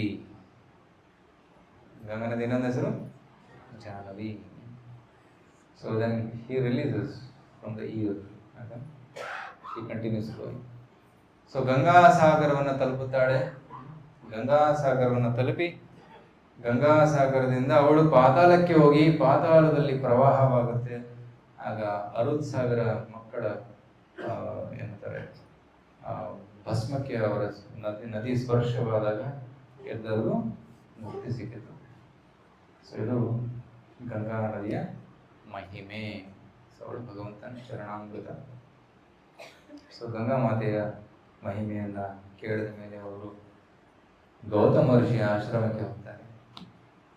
ಅಲ್ಲಿ ರಾಮಕೃಷ್ಣ ಕೇಳ್ತಾನೆ, ಏನಿದು, ಯಾರೂ ಇಲ್ಲ ಇಲ್ಲಿ, ನಿಶ್ಶಬ್ದವಾಗಿದೆ, ಯಾರು ಈ ಆರೈಕೆ ಮಾಡ್ತಾ ಇಲ್ಲ ಅಂತ ಕಾಣ್ತಾ ಇದೆ, ಏನಾಯ್ತು ಇಲ್ಲಿ? ಆಗ ಅವರು ಗೌತಮ ಋಷಿಯ ಕಥೆ ಹೇಳ್ತಾರೆ. ಗೌತಮ ಋಷಿಯ ಪತ್ನಿ ಅಹಲ್ಯ. ಒಂದು ದಿನ ಇಂದ್ರನಿಗೆ ಅವಳ ಮೇಲೆ ಮನಸ್ಸಾಗುತ್ತೆ. ಸೊ ಇಂದ್ರ ಅರ್ಲಿ ಮಾರ್ನಿಂಗ್, ತುಂಬ ಬೇಗ ಮುಂಜಾನೆ, ಒಂದು ಏನಂತಾರೆ ಲೈಕೆ ಕೋಳಿ ಚರ್ಲಿ 4:04 ಕೂಗ್ತವೆ, ಆದರೆ 2 ಗಂಟೆಗೆ ಕೂಗ್ಬಿಟ್ರು. ಸೊ ಗೌತಮ ಋಷಿ ಎಚ್ಚರ ಆಯಿತು. ಸಂಧ್ಯಾ ವಂದನೆ, ಬೆಳಿಗ್ಗೆ ಸಮಯ ಆಯಿತು, ಬ್ರಹ್ಮ ಮುಹೂರ್ತ ಸ್ಟಾರ್ಟ್ ಆಯಿತು, ಸ್ನಾನಕ್ಕೆ ಹೋಗ್ಬಿಡ್ತಾರೆ. ಆಗ ಇವರು ಇಂದ್ರ ಎಕ್ಸಾಕ್ಟ್ಲಿ ಗೌತಮ ತರನ ರೂಪವನ್ನು ತರಿಸಿ ಅಹಲ್ಯ ಹತ್ರ ಬರ್ತಾನೆ. ಅಹಲ್ಯ ಜೊತೆ ಸಂಭೋಗ ಮಾಡ್ತಾನೆ. ಅಹಲ್ಯ ಗೊತ್ತಾಯ್ತು ಇದು ನನ್ನ ಪತಿ ಅಲ್ಲ, ಆದರೂ ಅವ್ರು ತಡಿಲಿಲ್ಲ. ಆಗ ಭಯ ಆಯಿತು, ನಮ್ಮ ಗಂಡನಿಗೆ ಗೊತ್ತಾಗ್ಬಿಟ್ರೆ ಶಾಪ ಕೊಟ್ಬಿಡ್ತಾರೆ ಎಂದು ಹೇಳ್ತಾನೆ. ಯೋಚನೆ ಮಾಡಿ, ನಾನು ಬೇಗ ಹೋಗ್ಬಿಡ್ತೀನಿ. So by Indra is leaving, Gautama rishi comes ಬಿಡ್ತಾರೆ. ಇಂದ್ರನಿಗೆ ಶಾಪ ಕೊಡ್ತಾರೆ, ಮೈ ತುಂಬ ಕಣ್ಣಾಗ್ಲಿ ಅಂತ. ಅಹಲ್ಯಗೆ ಶಾಪ ಕೊಡ್ತಾರೆ, ನೀನು ಕಲ್ಲಾಗು. ಆಗ ಅವಳಿಗೆ ಪಶ್ಚಾತ್ತಾಪ ಆಯಿತು, ದಯವಿಟ್ಟು ಏನಾದರೂ ಪರಿಹಾರ ಕೊಡಿ ಅಂತ. ರಾಮಚಂದ್ರರು ಬಂದು ಅವರ ಪಾದ ಸ್ಪರ್ಶ ಮಾಡಿದಾಗ ನಿನಗೆ ಮುಕ್ತಿ ಸಿಗುತ್ತೆ. So then Lord Rama touches his feet. ಅವರ ಪಾದದಿಂದ ಆ ಕಲ್ಲಿಗೆ ಸ್ಪರ್ಶ ಮಾಡಿದಾಗ ಆ ಕಲ್ಲಿನಿಂದ ಸುಂದರವಾದ ಸ್ತ್ರೀ ಪ್ರಕಟವಾಗ್ತಾಳೆ, ಅವಳೇ ಅಹಲ್ಯ. ರೈಟ್. ಸೊ ನಮ್ಮ ಜೀವನ ಕೂಡ ಕಲ್ಲಾಗಿದೆ. ಯಾಕಂದರೆ ನಾವು ಕೂಡ ಭಗವಂತನನ್ನು ಮರೆತು ಭೌತಿಕ ಚಟುವಟಿಕೆಗಳಲ್ಲಿ, ಇಂದ್ರ ತೃಪ್ತಿಯ ಕಾರ್ಯದಲ್ಲಿ ತೊಡಗಿದ್ದೀವಿ. ಅದಕ್ಕೆ ಭಗವಂತನ ನಾಮದ ಪ್ರತಿ ರುಚಿ ಇಲ್ಲ, ಭಗವಂತನ ಕಥೆ ಕೇಳೋದಕ್ಕೆ ರುಚಿ ಇಲ್ಲ. ಕೆಲವು ಕಥೆ ಕೇಳ್ತಾ ಕೇಳ್ತಾ ವಾಚ್ ನೋಡ್ತಾ ಇರ್ತೀವಿ, ಯಾವ ಮುಗಿಯುತ್ತೆ, ಎಷ್ಟೊತ್ತೇನು ಊಟ ಆಗೋದು ಸ್ಟಾರ್ಟ್ ಆಗುತ್ತೆ. ಇದರ ಅರ್ಥ ಏನು? ಕತೆ ಕೇಳೋದ್ರಲ್ಲಿ ಇನ್ನೂ ರುಚಿ ಮೂಡಿ ಬಂದಿಲ್ಲ ಅಂತ ಅರ್ಥ. ಅದು ಯಾವ ಕತೆ ಕೇಳ್ತಾನೇ ಇರಬೇಕು ಅಂತ ಅನ್ಸುತ್ತೆ, ಆವಾಗ ರುಚಿ ಬಂದಿದೆ ಅಂತ ಅರ್ಥ. ಉದಾಹರಣೆಗೆ Parikshit Maharaja, he's heard Shrimad Bhagavatam for 7 days and 7 nights. 7 ದಿವಸ 7 ರಾತ್ರಿ ಕಂಟಿನ್ಯೂಸ್ ಆಗಿ ಶ್ರೀಮದ್ ಭಾಗವತ ಕಥೆಯನ್ನ ಕೇಳ್ತಾ ಇದೆ. So that is the taste we should develop. ಅಂತಹ ರುಚಿಯನ್ನು ನಾವು ಪಡೆದುಕೊಳ್ಳೋದು. ಆ್ಯಂಡ್ ಹರೇ ಕೃಷ್ಣ ಜಪ ಮಾಡೋದು ಅಷ್ಟೇ. ಕೆಲವೊಮ್ಮೆ ಫಸ್ಟ್ ಟೈಮ್ ಜಪ ಮಾಡುವಾಗ ಯಾವಾಗಪ್ಪ ಮುಗಿಯುತ್ತಿದ್ದು 108 ಹರೇ ಕೃಷ್ಣ ಮುಗಿತಾನೆ ಇಲ್ಲ. ಹರೇ ಕೃಷ್ಣ ಕೃಷ್ಣ ಕೃಷ್ಣ ಹರೇ ಹರೇ ರಾಮ ಹರೇ ರಾಮ ರಾಮ ಹರೇ. ಕೆಲವರು ತಪ್ಪಾಗಿ ಮಾಡ್ತಾರೆ, ಹರೇ ಕೃಷ್ಣ ಕೃಷ್ಣ ಕೃಷ್ಣ ಹರೇ ಹರೇ, ಹರೇ ರಾಮ ರಾಮ ರಾಮ ಹರೇ. 2 ನಿಮಿಷ ಮುಗಿದೋಗುತ್ತೆ. ಬಟ್ ಎಕ್ಸಾಕ್ಟ್ಲಿ ಹೆಂಗೆ ಮಾಡಬೇಕು? 1 ಮಣಿ ಮೇಲೆ ಫುಲ್ ಮಾಡಬೇಕು. ಹರೇ ಕೃಷ್ಣ ಕೃಷ್ಣ ಕೃಷ್ಣ ಹರೇ ಹರೇ, ಹರೇ ರಾಮ ರಾಮ ರಾಮ ಹರೇ ಹರೇ, ಹರೇ ಕೃಷ್ಣ ಕೃಷ್ಣ ಹರೇ ಹರೇ, ಹರೇ ರಾಮ ರಾಮ ರಾಮ ಹರೇ. ಈ ರೀತಿ. So 1 person came and I am chanting 16 rounds. ಹೌದಾ? ಎಷ್ಟು ಟೈಮ್ ತಗೊಳುತ್ತೆ? 15 minutes. Hare Krishna Krishna Krishna Hare Hare, Hare Rama Rama. So people want to cut short, right? So that is not taste, right? So actually sometimes ಕೆಲವೊಮ್ಮೆ ಏನಾಗುತ್ತೆ, ಜನರು ಫಸ್ಟ್ 15 ನಿಮಿಷ ಕೀರ್ತನೆ ನಡೆಯುತ್ತೆ, ಕೀರ್ತನೆ ಮುಗಿದ್ಮೇಲೆ ಹೋಗೋಣ ಕ್ಲಾಸ್ ಸ್ಟಾರ್ಟ್ ಆದ್ಮೇಲೆ. ಬಟ್ ಕೀರ್ತನೆ ಇಸ್ ಆಲ್ಸೋ ಇಂಪಾರ್ಟೆಂಟ್, ರೈಟ್? ಕೀರ್ತನೆ ಕೂಡ ತುಂಬಾ ಮುಖ್ಯವಾದ, ಭಕ್ತಿಯ ಮುಖ್ಯವಾದ ಅಂಗ ಕೀರ್ತನೆ. ತಾರ ಮಧ್ಯೆ ಸರ್ವಶ್ರೇಷ್ಠ ನಾಮ ಸಂಕೀರ್ತನ್. ಶ್ರೀ ಚೈತನ್ಯ ಹೇಳ್ತಾರೆ, ರೈಟ್? ಭಕ್ತಿರ ಮಧ್ಯೆ ನವಿದ ಭಕ್ತಿ, ಸಾಧನೆಯರ ಮಧ್ಯೆ ಶ್ರೇಷ್ಠ ನವವಿಧ ಭಕ್ತಿ, ಎಲ್ಲ ಸಾಧನೆಗಳಲ್ಲಿ ಶ್ರೇಷ್ಠವಾದದ್ದು ನವವಿಧ ಭಕ್ತಿ. ಶ್ರವಣಂ, ಕೀರ್ತನಂ, ವಿಷ್ಣು ಸ್ಮರಣಂ, ಅರ್ಚನಂ, ವಂದನಂ, ದಾಸ್ಯಂ, ಸಖ್ಯಂ, ಆತ್ಮ ನಿವೇದನಂ. ಇವು 9 ನವವಿಧ ಭಕ್ತಿಗಳು. ಆದರೆ ತಾರ ಮಧ್ಯೆ ಸರ್ವಶ್ರೇಷ್ಠ ನಾಮ ಸಂಕೀರ್ತನ, ಅದರಲ್ಲಿ ಶ್ರೇಷ್ಠವಾದದ್ದು ನಾಮ ಸಂಕೀರ್ತನೆ, ಹರಿಕೃಷ್ಣ ಕೀರ್ತನೆ ಮಾಡುವುದು. ಅದನ್ನು ಮಿಸ್ ಮಾಡಬಾರ್ದು, ಯಾಕಂದರೆ ಅದು ಮೋಸ್ಟ್ ಇಂಪಾರ್ಟೆಂಟ್ ಆಸ್ಪೆಕ್ಟ್. ಕ್ಲಾಸ್ ಬಿಗಿನಿಂಗಲ್ಲಿ, ಕ್ಲಾಸ್ ಎಂಡಲ್ಲಿ ಕೀರ್ತನೆ ಇರಲೇಬೇಕು. ಶ್ರೀಲ ಪ್ರಭುಪಾದರು ಕ್ಲಾಸ್ ಕೊಡುವಾಗ ಅರ್ಧ ಗಂಟೆ ಕೀರ್ತನೆ ಇರ್ತಾ ಇತ್ತು, ಅರ್ಧ ಗಂಟೆ ಕ್ಲಾಸ್ ಇರ್ತಾ ಇತ್ತು, ಮತ್ತೆ ಅರ್ಧ ಗಂಟೆ ಕೀರ್ತನೆ ಇರ್ತಾ ಇತ್ತು. ಪ್ರಭುಪಾದರು ಆ ರೀತಿ ಕ್ಲಾಸ್ ಕೊಡ್ತಾ ಇದ್ರು. ಲಾಟ್ ಆಫ್ ಕೀರ್ತನೆ. ಸೊ ತಾರ ಮಧ್ಯೆ ಸರ್ವಶ್ರೇಷ್ಠ ನಾಮ ಸಂಕೀರ್ತನೆ. ಸೊ ಅಂತಹ ನಾಮ ಸಂಕೀರ್ತನೆಯನ್ನು ಮಾಡಿದಾಗ ನಮ್ಮ ಹೃದಯ ಕರಗತ್ತೆ, ನಾವು ಕಲ್ಲಿನಂತ ಇರುವ ಹೃದಯ ಕರಗತ್ತೆ, ದಿವ್ಯ ಪ್ರೇಮ ಮೂಡುತ್ತೆ. ಸೊ ಅಹಲ್ಯ ಕೂಡ ಅವಳಿಗೆ ಈ ಒಂದು ಮುಕ್ತಿ ದೊರಕಿತು. ನಂತರ ಅವರು ಮಿಥಿಲಾಗೆ ಬರ್ತಾರೆ. ಮಿಥಿಲಾ ಕೂಡ ಒಂದು ಸುಂದರವಾದ ನಗರ, ಅಥವಾ ಅದ್ಭುತವಾದಂತಹ ನಗರ. ಹಲವಾರು ಉದ್ಯಾನಗಳು, ಪುಷ್ಪವನಗಳು, ಮತ್ತು ನಗರ ಕೂಡ ತುಂಬ ಸುಂದರವಾಗಿತ್ತು. ಆಗಿನ ಕಾಲದಲ್ಲಿ ವುಡನ್ ಚೇರ್ಸ್ ಎಲ್ಲ ಇರ್ತಿರಲಿಲ್ಲ, ಐವರಿ ಚೇರ್ಸ್ ಇರ್ತಾ ಇತ್ತು. ರೇಷ್ಮೆ ಬಟ್ಟೆ ಉಪಯೋಗಿಸ್ತಾ ಇದ್ರು ಎಲ್ಲದಕ್ಕೂ. ವಜ್ರ ವೈಡೂರ್ಯಗಳಿಂದ ಅಲಂಕಾರ ಮಾಡ್ತಾ ಇದ್ರು ಗೋಡೆಗಳನ್ನು. ಅಂತಹ ಸಮೃದ್ಧಿ ಆ ಸಮಯದಲ್ಲಿತ್ತು. ಆಗ ಅಲ್ಲಿ ಜನಕ ಮಹಾರಾಜರನ್ನು ಭೇಟಿ ಆಗ್ತಾರೆ. ಜನಕ ಮಹಾರಾಜರನ್ನ ಭೇಟಿಯಾದಾಗ ಜನಕ ಮಹಾರಾಜ್ ಹೇಳ್ತಾರೆ, ಯಾರಿಬ್ರು ತುಂಬ ಸುಂದರವಾಗಿದ್ದಾರೆ ಈ ಹುಡುಗರು. ಆಗ ವಿಶ್ವಾಮಿತ್ರ ಹೇಳ್ತಾರೆ, ಇವರು ದಶರಥ ಮಹಾರಾಜರ ಮಕ್ಕಳು, ರಾಮ ಮತ್ತು ಲಕ್ಷ್ಮಣ. ಆಗ ವಿಶ್ವಾಮಿತ್ರ ಹೇಳ್ತಾರೆ, ನಿಮ್ಮ ಶಿವಧನುಷನ್ನ ತೋರಿಸ್ತೀರಾ, ಮತ್ತೆ ಶಿವಧನುಷನ ಕಥೆ ಹೇಳ್ತೀರಾ? ಜನಕ ಹೇಳ್ತಾರೆ, ಆ್ಯಕ್ಚುಲಿ ಒಮ್ಮೆ ಶಿವ ಮತ್ತು ವಿಷ್ಣುವಿನ ಮಧ್ಯೆ ಯುದ್ಧ ಆಗಿತ್ತು. ಆಗ ವಿಶ್ವಕರ್ಮ 2 ಬಿಲ್ಲುಗಳನ್ನು ಮಾಡಿದ್ದ, 2 ಧನುಷನ್ನು ಮಾಡಿದ್ದ. ಒಂದನ್ನು ಶಿವನಿಗೆ ಕೊಟ್ಟಿದ್ದ, ಇನ್ನೊಂದನ್ನು ವಿಷ್ಣುವಿಗೆ ಕೊಟ್ಟಿದ್ದ.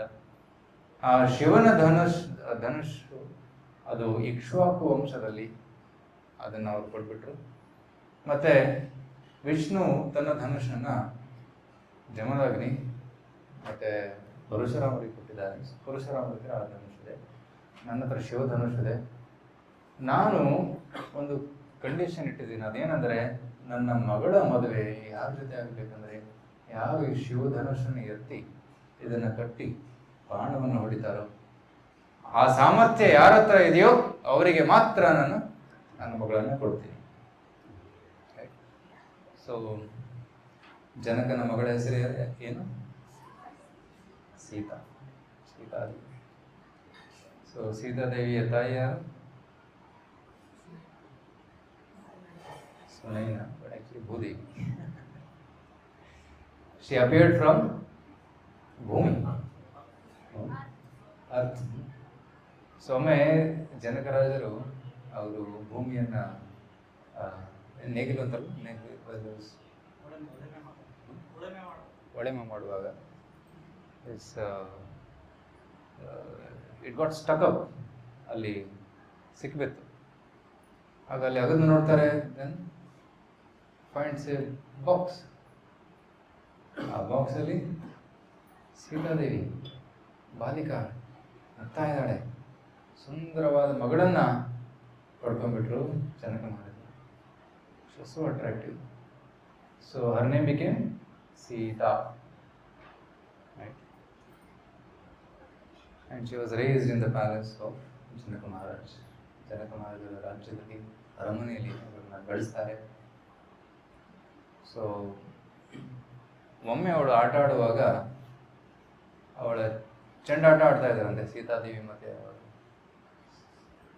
ಫ್ರೆಂಡ್ಸ್ ಎಲ್ಲ ಸೇರಿ.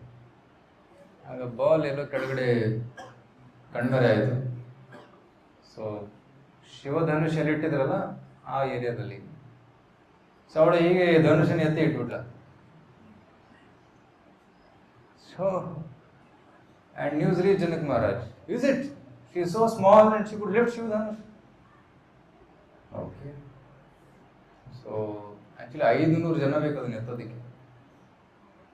500 ಜನ ಎತ್ತಿ ಒಂದು ಹಲವಾರು ಚಕ್ರಗಳಿರುವಂತಹ ಬಂಡಿ ಮೇಲೆ ಇಟ್ಟು ಅದನ್ನು ಎಳ್ಕೊಂಡು ಬರಬೇಕು, ಆಗ ಅದು ಮೂವ್ ಆಗುತ್ತೆ. But she just lifted.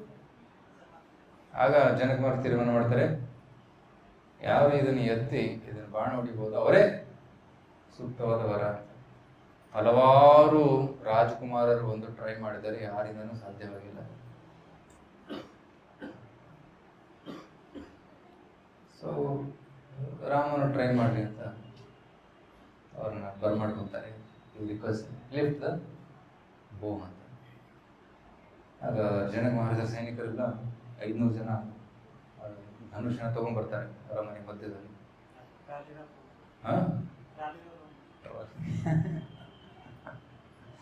ಹೇಳ್ಕೊಂಬರ್ತಾರೆ. ಆಗ ರಾಮಚಂದ್ರರು ನೋಡ್ತಾರೆ ವಿಶ್ವಾಮಿತ್ರ ಹತ್ರ, ನಿಮ್ಮ ಅನುಮತಿ ಇದೆಯಾ ಗುರುಗಳೇ?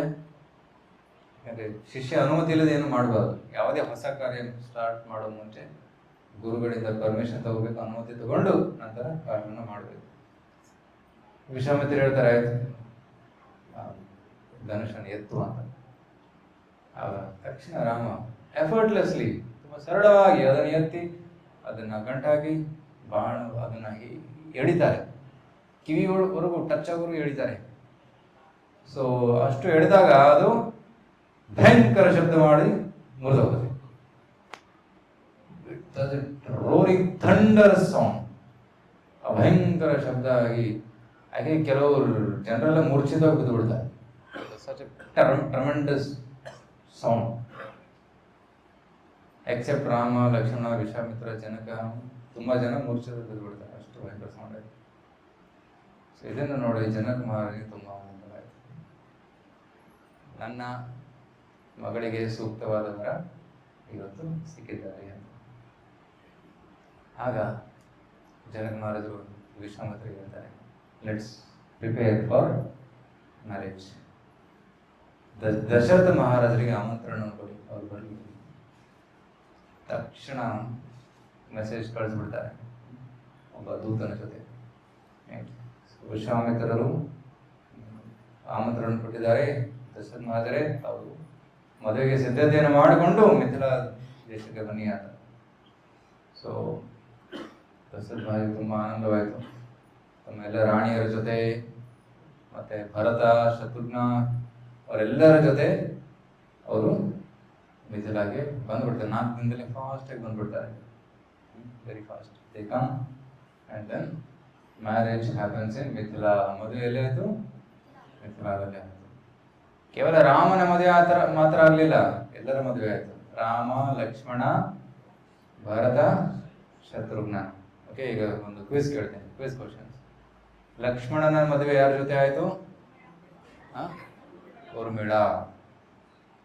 ಭರತನ ಮದುವೆ ಯಾರ ಜೊತೆ ಆಯಿತು? ಓ ಚೆನ್ನಾಗಿ ಗೊತ್ತು. ಯಾರ ಜೊತೆ? ಮಾಂಡವಿ. ಶತ್ರುಘ್ನನ ಮದುವೆ ಯಾರ ಜೊತೆ ಆಯಿತು? ಶ್ರುತಕೀರ್ತಿ. ಕರೆಕ್ಟ್, ಶ್ರುತಕೀರ್ತಿ. ಸೊ 4 ಮದುವೆ ಒಂದೇ ಛತ್ರದಲ್ಲಿ ಸಂಪನ್ನಗೊಂಡಿತು. ಓಕೆ, ಮದುವೆ ಆದಮೇಲೆ ಏನಾಗುತ್ತೆ? ಬಿದಾಯಿ. ಸೊ ತುಂಬ ದುಃಖ ಆಯಿತು ಜನಕನಿಗೆ, ಮತ್ತು ಪತ್ನಿಗೆ ತುಂಬ ದುಃಖ ಆಯಿತು. ಕನ್ಯಾದಾನ ಮಾಡಬೇಕಲ್ಲ. So Sita and all other children have to go to Ayodhya. So ಕನ್ಯಾದಾನ ಮಾಡ್ತಾರೆ. ಸೊ ದೆನ್ ದಶರಥ ಮಹಾರಾಜರು ಎಲ್ಲ 4 ಮಕ್ಕಳ ಜೊತೆ ಅವರು ವಾಪಸ್ ಹೋಗ್ತಾ ಇದ್ದಾರೆ.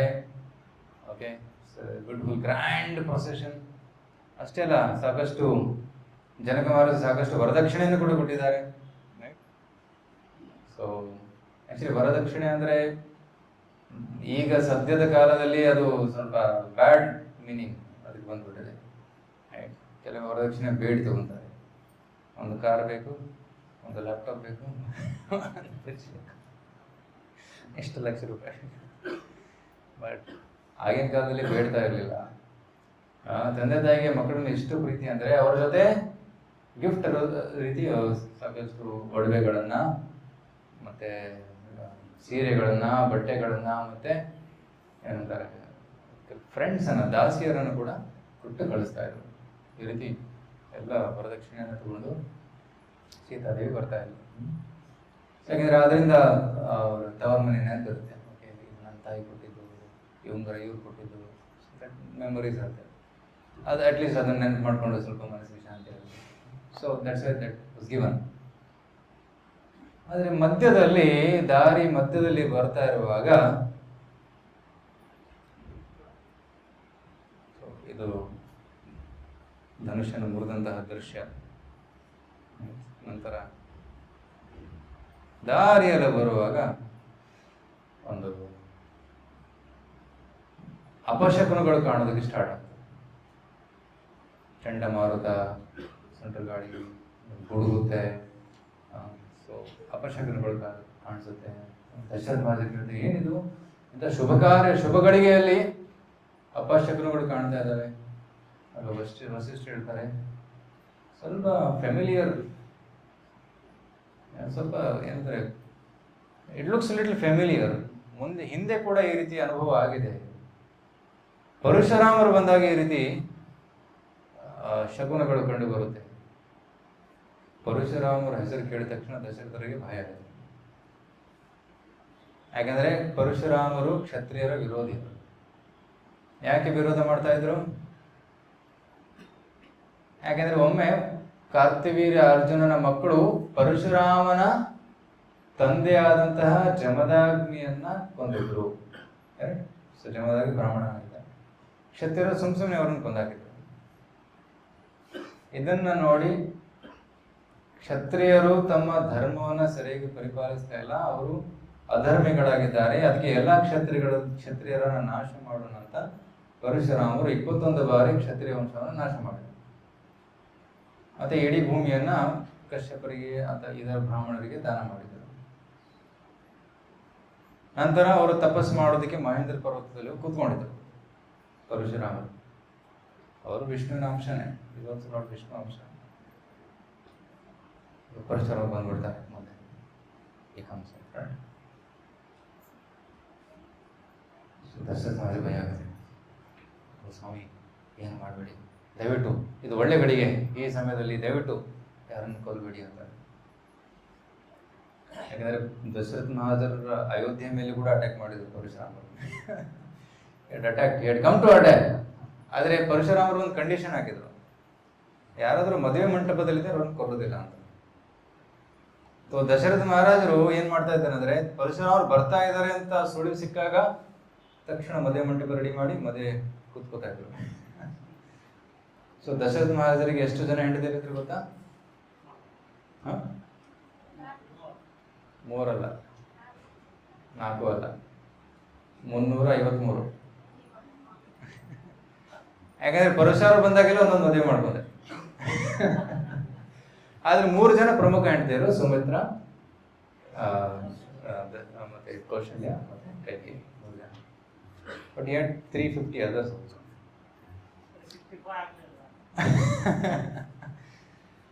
ಏನಿವೆ ದಶರಥ ರಿಕ್ವೆಸ್ಟ್ ಮಾಡ್ತಾರೆ ಪರಶುರಾಮರಿಗೆ, ದಯವಿಟ್ಟು ಏನೋ ಮಾಡಬೇಡಿ ಇಲ್ಲಿ ಅಂತ, ಅನಾಹುತ ಮಾಡಬೇಡಿ ಅಂತ.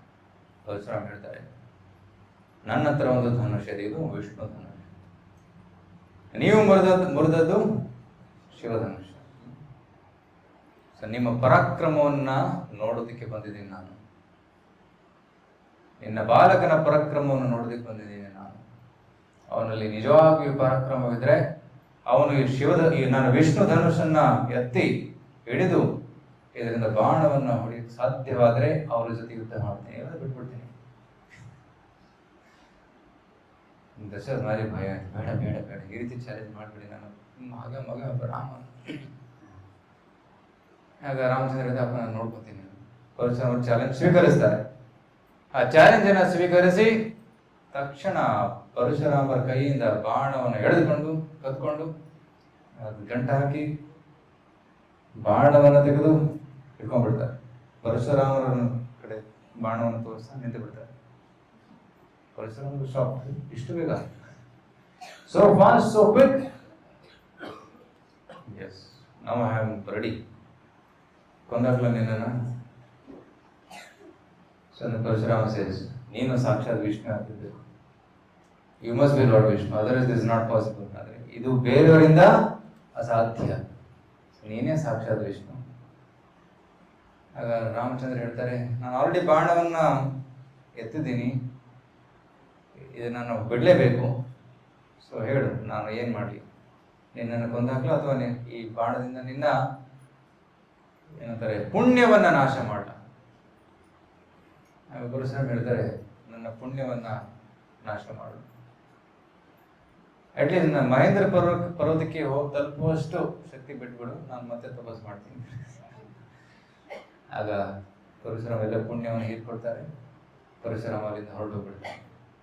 ಆಗ ಎಲ್ಲರೂ ಅಯೋಧ್ಯೆಗೆ ವಾಪಸ್ ಬರ್ತಾರೆ.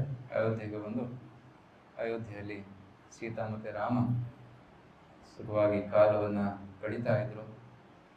ಆಗ ಇಲ್ಲಿಗೆ ಇದು ಎಂಡ್ ಆಫ್ ಬಾಲಕಾಂಡ. ಬಾಲಕಾಂಡ ಇಲ್ಲಿ ಮುಗಿಯುತ್ತೆ. ಅಯೋಧ್ಯೆಕಾಂಡ ಸ್ಟಾರ್ಟ್ ಆಗುತ್ತೆ. ಅಯೋಧ್ಯೆಕಾಂಡ ಅಂದ್ರೆ ಏನು? Discussion between what happens in Ayodhya and banishment of Rama. ಅಯೋಧ್ಯೆಯಲ್ಲಿ ಎಲ್ಲ ಚೆನ್ನಾಗಿ ನಡೀತಾ ಇತ್ತು. ಒಂದು ದಿನ ದಶರಥ ಮಹಾರಾಜರಿಗೆ ಕೆಟ್ಟ ಕನಸು ಬಂತು. ಕೆಟ್ಟ ಕನಸು ಅಂದ್ರೆ ಅವರು ಅಂತಿಮ ಗಳಿಗೆ ಬರ್ತಾ ಇದೆ ಅಂತ ಅರ್ಥ. ಕೆಟ್ಟ ಕನಸು ಬಂತು. ಕೆಲವು ಅಪಶಕುನಗಳು ಕೂಡ ಅವರಿಗೆ ಕಾಣಿಸ್ತಾ ಇತ್ತು. ತಕ್ಷಣ ಅವರು ಡಿಸೈಡ್ ಮಾಡ್ತಾರೆ, ನಾನು ಉತ್ತರಾಧಿಕಾರಿಯನ್ನ ನೇಮಕ ಮಾಡಬೇಕು. ನನ್ನ ಮಗನನ್ನ, ನನ್ನ ಮಕ್ಕಳಲ್ಲಿ ಒಬ್ಬರನ್ನ ನಾನು ಉತ್ತರಾಧಿಕಾರಿಗೆ ನೇಮಕ ಮಾಡಿ ನಾನು ಕರ್ತವ್ಯನ ಮುಗಿಸ್ಬೇಕು. ನನ್ನ ಕರ್ತವ್ಯ ಮುಗಿದೋಗುತ್ತೆ ಅಲ್ಲಿ. ಆಕ್ಚುಲಿ ದಶರಥ ಮಹಾರಾಜರು ಕೂಡ ತುಂಬಾ ದೀರ್ಘಕಾಲ ಅವರು ರಾಜರಾಗಿದ್ರು. ಸುಮಾರು 60,000 ವರ್ಷ ರಾಜರಾಗಿದ್ರು. ಅವರು ಕೂಡ ಸಾಕಾಗಿತ್ತು. ಸೊ ಉತ್ತರಾಧಿಕಾರ ನೇಮಕ ಮಾಡೋಣ ಅಂತ ಅವರು ಸಿದ್ಧರಾಗ್ತಾರೆ. ಆಗ ಅವರು ವಶಿಷ್ಠರನ್ನ ಕರೆಸ್ತಾರೆ. ಕರೆಸಿ, ಗುರುಗಳೇ, ನನ್ನೊಂದು ಆಸೆ ಇದೆ. ನಾನು ಎಲ್ಲ ಕಾರ್ಯಗಳನ್ನು ಮಾಡಿದ್ದೀನಿ, ಆದರೆ ಒಂದು ಕಾರ್ಯ ಮಾಡಿಲ್ಲ. ಅದೇನಂದ್ರೆ ನಾವು ಉತ್ತರಾಧಿಕಾರಿಯನ್ನು ನೇಮಕ ಮಾಡಿಲ್ಲ. ನನ್ನ ಮನಸ್ಸಲ್ಲಿ ರಾಮಚಂದ್ರನನ್ನ ನನ್ನ ಉತ್ತರಾಧಿಕಾರಿಯಾಗಿ ನೇಮಕ ಮಾಡಬೇಕು ಅಂತ ಆಸೆ ಇದೆ. ನಿಮ್ಮ ಅನಿಸಿಕೆ ಏನು? ವಶಿಷ್ಠರಿಗೆ ತುಂಬಾ ಸಂತೋಷ. ಹೌದು, ಅವನೇ ಯೋಗ್ಯವಾದವನು, ರಾಮನೇ ರಾಜನಾಗಬೇಕು. ಎಲ್ಲರೂ ರಾಮನನ್ನ ತುಂಬಾ, ರಾಮ ಅಂದ್ರೆ ಪಂಚಪ್ರಾಣ, is life of everyone. ಎಲ್ಲರ ಜೊತೆ ರಾಮ ಚೆನ್ನಾಗಿ ಮಾತಾಡ್ತಾನೆ, ಎಲ್ಲರ ಮೇಲೆ ಕರುಣೆಯನ್ನು ತೋರಿಸ್ತಾನೆ, is friend of all. So ರಾಮನನ್ನೇ ಮಾಡೋದು ಉತ್ತಮ ಒಂದು ಡಿಸಿಷನ್. ಆಗ ಮಂತ್ರಿಗಳು ಕೂಡ ಸೂಚನೆ ಕೊಡ್ತಾರೆ, ಈ ರೀತಿ ಡಿಸೈಡ್ ಮಾಡ್ತಾ ಇದ್ದೀನಿ ಅಂತ. ಎಲ್ಲರಿಗೂ ಸಂತೋಷ ಆಯ್ತು. Yes, we should do it. ಆಗ ಸುದ್ದಿ ಹೊರಗಡೆ ಹೋಗುತ್ತೆ, ಕಾಮನ್ ಸಿಟಿಸನ್ಸ್, ನಾಗರಿಕರು ಗೊತ್ತಾಗುತ್ತೆ. ಎಲ್ಲರಿಗೂ ಸಂತೋಷ ಆಯ್ತು. They are very happy. So ಯಾವಾಗ ನೇಮಕ ಮಾಡೋದು? ದಶರಥ ಮಹಾರಾಜರು ಹೇಳ್ತಾರೆ, ಇದು ಚೈತ್ರ ಮಾಸ, ನಾಳೆ ದಿನ ಪುಷ್ಯ ನಕ್ಷತ್ರ, ರಾಮಚಂದ್ರರ ಬರ್ತ್ ಸ್ಟಾರ್, ಜನ್ಮ ನಕ್ಷತ್ರ. ಸೊ ಆ ಜನ್ಮ ನಕ್ಷತ್ರದ ದಿನ ಒಳ್ಳೆಯ ಸಮಯ, ನಾಳೆನೇ ಮಾಡೋಣ. ಯಾಕಂದರೆ ನನಗೆ ಕೆಲವೊಂದು ಕೆಟ್ಟ ಕನಸುಗಳು ಬರ್ತಾ ಇದೆ. ತಕ್ಷಣ ಇದನ್ನು ನಾವು ಏನಂತಾರೆ ಮುಗಿಸ್ಕೊಳ್ಳೋಣ ಅಂತಿದೆ. ಆಯಿತು, ಸಿದ್ಧತೆ ಮಾಡ್ತೀವಿ ಅಂತ ವಶಿಷ್ಠರು ಎಲ್ಲ ಸಿದ್ಧತೆ ಮಾಡೋಕ್ಕೆ ರೆಡಿ ಆಗ್ತಾರೆ. He starts making all the inviting people and making all arrangements for yagna. ಪಟ್ಟಾಭಿಷೇಕಕ್ಕೆ ಏನೇನು ಬೇಕೋ ಅದನ್ನೆಲ್ಲ ಸಿದ್ಧತೆ ಮಾಡೋದಕ್ಕೆ ರೆಡಿ ಆಗ್ತಾರೆ. ಓಕೆ, ಇಡೀ ಊರಲ್ಲಿ ಹಬ್ಬದ ವಾತಾವರಣ. ಎಲ್ಲರೂ ಮನೆ ಸ್ವಚ್ಛ ಮಾಡ್ತಾ ಇದ್ದಾರೆ, ತೋರಣ ಕಟ್ತಾ ಇದ್ದಾರೆ, ಮತ್ತು ಮನೆ ಮುಂದೆ ಎಲ್ಲ ರಂಗೋಲಿ ಹಾಕ್ತಾ ಇದ್ದಾರೆ, ದೀಪ ಬೆಳೆಸ್ತಾ ಇದ್ದಾರೆ. ಎಲ್ಲ ಕಡೆ ಹಬ್ಬದ ವಾತಾವರಣ, ನೃತ್ಯ ಗಾನ ನಡೀತಾ ಇದೆ ಇಡೀ ಊರಿನಲ್ಲಿ, ನಗರದಲ್ಲಿ. ಆಗ ಮಂಥರ ಕೈಕೇಯಿಯ ಅರಮನೆಯ ಮೇಲೆ ನಿಂತಿದ್ದಾಳೆ, ನೋಡ್ತಾ ಇದ್ದಾಳೆ. ಏನಿದು, ಇಷ್ಟು ಬೇಗನೆ ಹಬ್ಬ ನಡೀತಾ ಇದೆ? ಇವತ್ತು ದೀಪಾವಳಿ ಅಲ್ಲ, ಇವತ್ತು ಏನೋ ಹಬ್ಬ ಅಲ್ಲ, ಯಾಕೆ ಈ ರೀತಿ ಮಾಡ್ತಾ ಇದ್ದಾರೆ? ಅವಳಿಗೆ ಪ್ರಶ್ನೆ ಬರುತ್ತೆ. ಆಗ ಅಕ್ಕಪಕ್ಕದಲ್ಲಿದ್ದವ್ರಿಗೆ ಕೇಳ್ತಾರೆ, ಏನಿದು, ಏನಾಯ್ತು ಇವತ್ತು ಅಂತ. ಗೊತ್ತಿಲ್ಲ ನಿಮ್ಗೆ? ಗೊತ್ತಿಲ್ವಾ?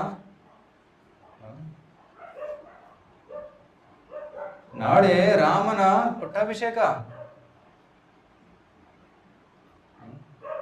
ರಾಮನ ಪಟ್ಟಾಭಿಷೇಕ ಆಗುತ್ತೆ.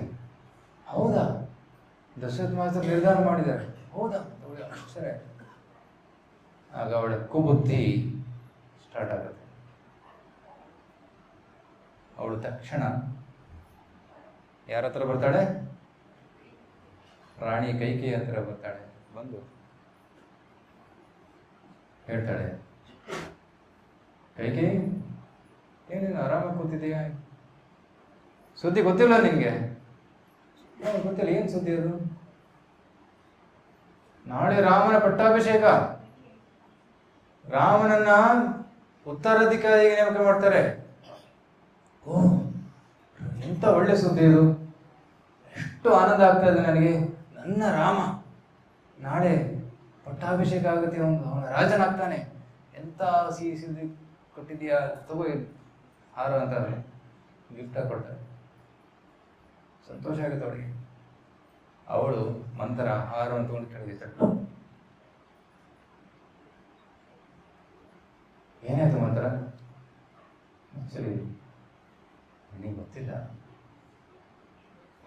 ನಿನ್ನ ವಿರುದ್ಧ ಒಂದು ಸಂಚು ನಡೀತಾ ಇದೆ. ಏನದು? ರಾಮ ರಾಜನಾಗ್ತಾನೆ, ಒಳ್ಳೇದಲ್ಲ. ರಾಮ ನನಗೆ ತುಂಬಾ ಪ್ರಿಯವಾದವನು. ಇಲ್ಲ, ನಿನ್ಗೆ ಗೊತ್ತಿಲ್ಲ. ನಾನು ಹೇಳ್ತೀನಿ ಕೇಳು. ಭರತ ಮತ್ತೆ ಶತ್ರುಘ್ನನ್ನ ನಿನ್ನ ಊರಿಗೆ ಕಳಿಸಿದ್ದಾರೆ. ಅವರೆಲ್ಲರೂ ಮಾಮನ ಮನೆಗೆ ಹೋಗಿದ್ರು. ಕೈಕೇಯ ಸೋದರ ಹೆಸರೇನು? ಕೈಕೇಯ ದೇಶಕ್ಕೆ ಹೋಗಿದ್ರು. Uncles home. ಅಲ್ಲಿ ಕಳಿಸಿ ಅವ್ರು ಇಲ್ಲದೇ ಇರುವಾಗ ಪಟ್ಟಾಭಿಷೇಕ ಮಾಡ್ತಾ ಇದ್ದೀರ. ಅರ್ಥ ಏನೋ ಗೊತ್ತಾ ನಿನ್ಗೆ?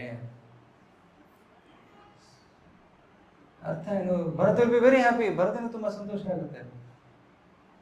Kaikeyi said like this. Kaikeyi ಹೇಳ್ತಾರೆ, ಭರತನಿಗೆ ತುಂಬಾ ಸಂತೋಷ ಆಗುತ್ತೆ, ರಾಮರಾಜನಾಗ್ತಾನೆ ಅಂತ. ಅಯ್ಯೋ ಮೂರ್ಖ, ನೀವು ಮೂರ್ಖಳು, ನಿನ್ಗೇನು ಗೊತ್ತಾಗ್ತಾ ಇಲ್ಲ. ನೋಡು, ನೀನು ದಶರಥನಿಗೆ ಪ್ರಿಯವಾದವಳಲ್ಲ, ಕೌಶಲ್ಯ ತುಂಬಾ ಪ್ರಿಯವಾದವಳು. She is very dear to Dasharatha. ಅದಕ್ಕೆ ಕೌಶಲ್ಯ ದೇವಿಯ ಮಗನನ್ನ ರಾಜನಾಗಿ ಮಾಡ್ತಾ ಇದ್ದಾನೆ. ರಾಮರಾಜನಾದ್ರೆ ಕೌಶಲ್ಯ ಖ್ಯಾತಿ ಹೆಚ್ಚಾಗುತ್ತೆ. ಯಾಕಂದ್ರೆ ಅವಳು ರಾಮನ ತಾಯಿ. ಎಲ್ಲರೂ ಅವಳಿಗೆ ಗೌರವವನ್ನು ಕೊಡ್ತಾರೆ, ನಿನ್ನನ್ನ ನಿರ್ಲಕ್ಷಿಸ್ತಾರೆ. ದಶರಥ ನಿನ್ನ ಬಗ್ಗೆ ಕೇಳೋದೇ ಇಲ್ಲ. You will be neglected. ಭರತನನ್ನು ಕೂಡ ಯಾರು ಕೇಳೋದಿಲ್ಲ. ಈ ರೀತಿ ಒಂದು ಸಂಚು ನಡೀತಾ ಇದೆ. ಹೌದಾ? ಈ ಕೈಗೆ ಹೇಗೆ ಬದಲಾಗ್ತಾವೆ ನೋಡಿ. ಮೊದಲು ಸಂತೋಷವಾಗಿತ್ತು ಸುದ್ದಿ ಕೇಳಿ, ಆದ್ರೆ ಈಗೇನಾಯ್ತು? ಹೌದಾ? ಇದು ನಂಗೆ ಅರ್ಥನೇ ಆಗಲಿಲ್ಲ. ಎಷ್ಟು ನಿನ್ನ ಬುದ್ಧಿ ಮೆಚ್ಚಬೇಕು ನಾನು. Night she was a hunchback. ಅವಳು ಬೆನ್ನು ಬಾಗಿತ್ತು. ನಿನ್ನ ಬೆನ್ನಿನಲ್ಲೆಲ್ಲ ಬುದ್ಧಿ ಇಟ್ಕೊಂಡಿದ್ಯಾನ. ಒಂದು ವೇಳೆ ನಾನು ಪಟ್ಟರಾಣಿ ಆದರೆ ನಿನ್ನ ಬೆನ್ನಿಗೆ ಒಳ್ಳೆ ಅಲಂಕಾರ ಮಾಡ್ತೀನಿ. So she changes Har mind. So ಇದು ದುಸ್ಸಂಗ. ದುಸ್ಸಂಗದ ಪ್ರಭಾವದಿಂದ ಸಜ್ಜನರು ಕೂಡ ಕೆಟ್ಟುಬಿಡ್ತಾರೆ. ಸೊ ವಿ ಶುಡ್, ನಾವೆಲ್ಲರೂ ಭಕ್ತರು, right? We are all devotees. We are chanting Hare Krishna, we are trying to serve Lord Ram. ಸೇವೆ ಮಾಡೋದಕ್ಕೆ ಇಚ್ಛೆ ಪಡ್ತಾ ಇದ್ದೀವಿ, ಗೀತೆ ಓದ್ತೀವಿ. ಆದರೆ ದುಷ್ಟರು, ದುರ್ಜನರು ಏನು ಹೇಳ್ತಾರೆ? ಸತ್ಸಂಗಕ್ಕೆ ಹೋಗ್ಬೇಡ, ಬಾ ನಾ ಫಿಲ್ಮ್ ನೋಡಕ್ಕೆ ಹೋಗೋಣ, ಹೊಸ ಮೂವಿ ಬಂದಿದೆ, ಫಸ್ಟ್ ನೈಟ್ ಫಸ್ಟ್ ಶೋ ನೋಡಕ್ಕೆ ಹೋಗೋಣ, ತಲೆ ಕೆಡಿಸ್ಬಿಡ್ತಾರೆ. ಏನಿದೆ ಚಾಂಟಿಂಗ್ ಹರೇ ಕೃಷ್ಣ ಮಾಡ್ತಾ ಇದ್ದೀಯ? Simply waste of time. ಆ ಸಮಯದಲ್ಲಿ ನೀನು ಏನಾದರೂ ಓದಿದ್ರೆ ನೀನು ಫಸ್ಟ್ ಟೈಮ್ ಬರೋನು, ಸುಮ್ಮನೆ ಹರೇ ಕೃಷ್ಣ ಮಾಡ್ತಾ ಇದ್ದೀನಿ. People tell like that, right? Some people tell, Hare Krishna ಹೋದ್ರೆ ಎಂದು ಎಲ್ಲ ನಿಂತೋಗುತ್ತೆ, ತಿನ್ನೋಕ್ಕಾಗಲ್ಲ, ಕುಡಿಯೋಕ್ಕಾಗಲ್ಲ. People say like this, but it's good only, na? If you leave meat eating, if you leave drinking alcohol, that's good only. ಆದರೆ ದುರ್ಜನರು ಏನು ಮಾಡ್ತಾರೆ? ಇದೇ ಒಳ್ಳೆಯದು, ಹರೇ ಕೃಷ್ಣ ಮಾಡೋದು ಕೆಟ್ಟದು ಅಂತ. ದುರ್ಜನರ ಸಂಘವನ್ನ ಬಿಡಬೇಕು. We should give up association of not devotees. ಸಜ್ಜನರ ಸಂಘವು ಹೆಚ್ಚೇನು ಸವಿದಂತೆ, ದುರ್ಜನರ ಸಂಘವು ಬಚ್ಚಲಿನ ಪಚ್ಚೆಯಂತೆ ಅಂತ ಒಂದು ಗಾದೆ ಇದೆ. So you should be in the association of devotees, saintly people. And give up association of non devotees. ದುರ್ಜನರ ಸಂಘವನ್ನು ಬಿಟ್ಟುಬಿಡಬೇಕು. ಅದಕ್ಕೆ ಲೈಟ್ ಆನ್ ಮಾಡ್ಬೋದು ಈಗ, ಒಳಗೆ ಹೋಗಿದ್ದಾರೆ.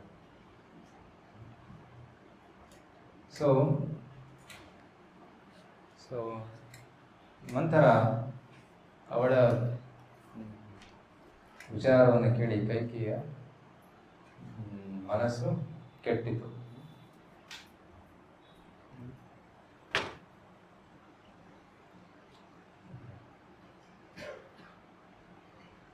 ಸೊ ನಾನೇನು ಮಾಡಲಿ ಈಗ ಅಂತ ಮಂತ್ರಕ್ಕೆ ಅವಳು ಕೇಳ್ತಾಳೆ, ಕೈಕೇಯಿ ಕೇಳ್ತಾಳೆ, ನೆನಪಿದೆ ನಿನಗೆ 2 ವರವನ್ನ ಕೊಟ್ಟಿದ್ರು ದಶರಥ ಮಹಾರಾಜರು? ಒಮ್ಮೆ ಅದಕ್ಕೆ ಶಂಭಾಸುರನು ರಾಕ್ಷಸರ ಜೊತೆಗೆ ಯುದ್ಧ ಮಾಡುವಾಗ ದಶರಥ ಮಹಾರಾಜರಿಗೆ ತುಂಬ ಗಾಯಗಳಾಗಿತ್ತು, ಅವ್ರಿಗೆ ಸೋಲು ಹೊರಿತು. ಅವರ ಚಕ್ರ ಕೂಡ ಅದು ಏನಂತಾರೆ ಬೀಳೋದಿತ್ತು. ಚಕ್ರ ವಾಸ್ ಏಬಲ್ ಟು ಡಿಸ್ಲೊಕೇಟೆಡ್. ಕೈಕೇಯಿ ತನ್ನ ಕೈಯನ್ನ ಆಕ್ಸೆಲ್ ಎಲ್ಲ ಹಾಕಿ ಅದು ಗಾಲಿಯನ್ನ ಹಿಡ್ಕೊಂಡಿದ್ದು. ಆಗ ದಶರಥ ಮಹಾರಾಜನ ಒಂದು ಒಳ್ಳೆ ಸುರಕ್ಷಿತ ಜಾಗ ಕರ್ಕೊಂಡೋಗಿ ಅವರ ಆರೈಕೆಯನ್ನು ಮಾಡಿ ಅವರು ಮತ್ತೆ ಪುನಶ್ಚೇತನಗೊಂಡಿದ್ರು. He become all right. ಆಗ ದಶರಥ ಮಹಾರಾಜ ಹೇಳಿದ್ರು, 2 ವರವನ್ನ ಕೇಳು, ನಾನು ನಿಂಗೆ ಕೊಡ್ತೀನಿ ಅಂತ. ಆ 2 ವರವುಗಳನ್ನ ಈಗ ಕೇಳು. ಓಕೆ, ಒಳ್ಳೆ ಐಡಿಯಾ ಇದು. ಏನು ಕೇಳಿ ನಾನು?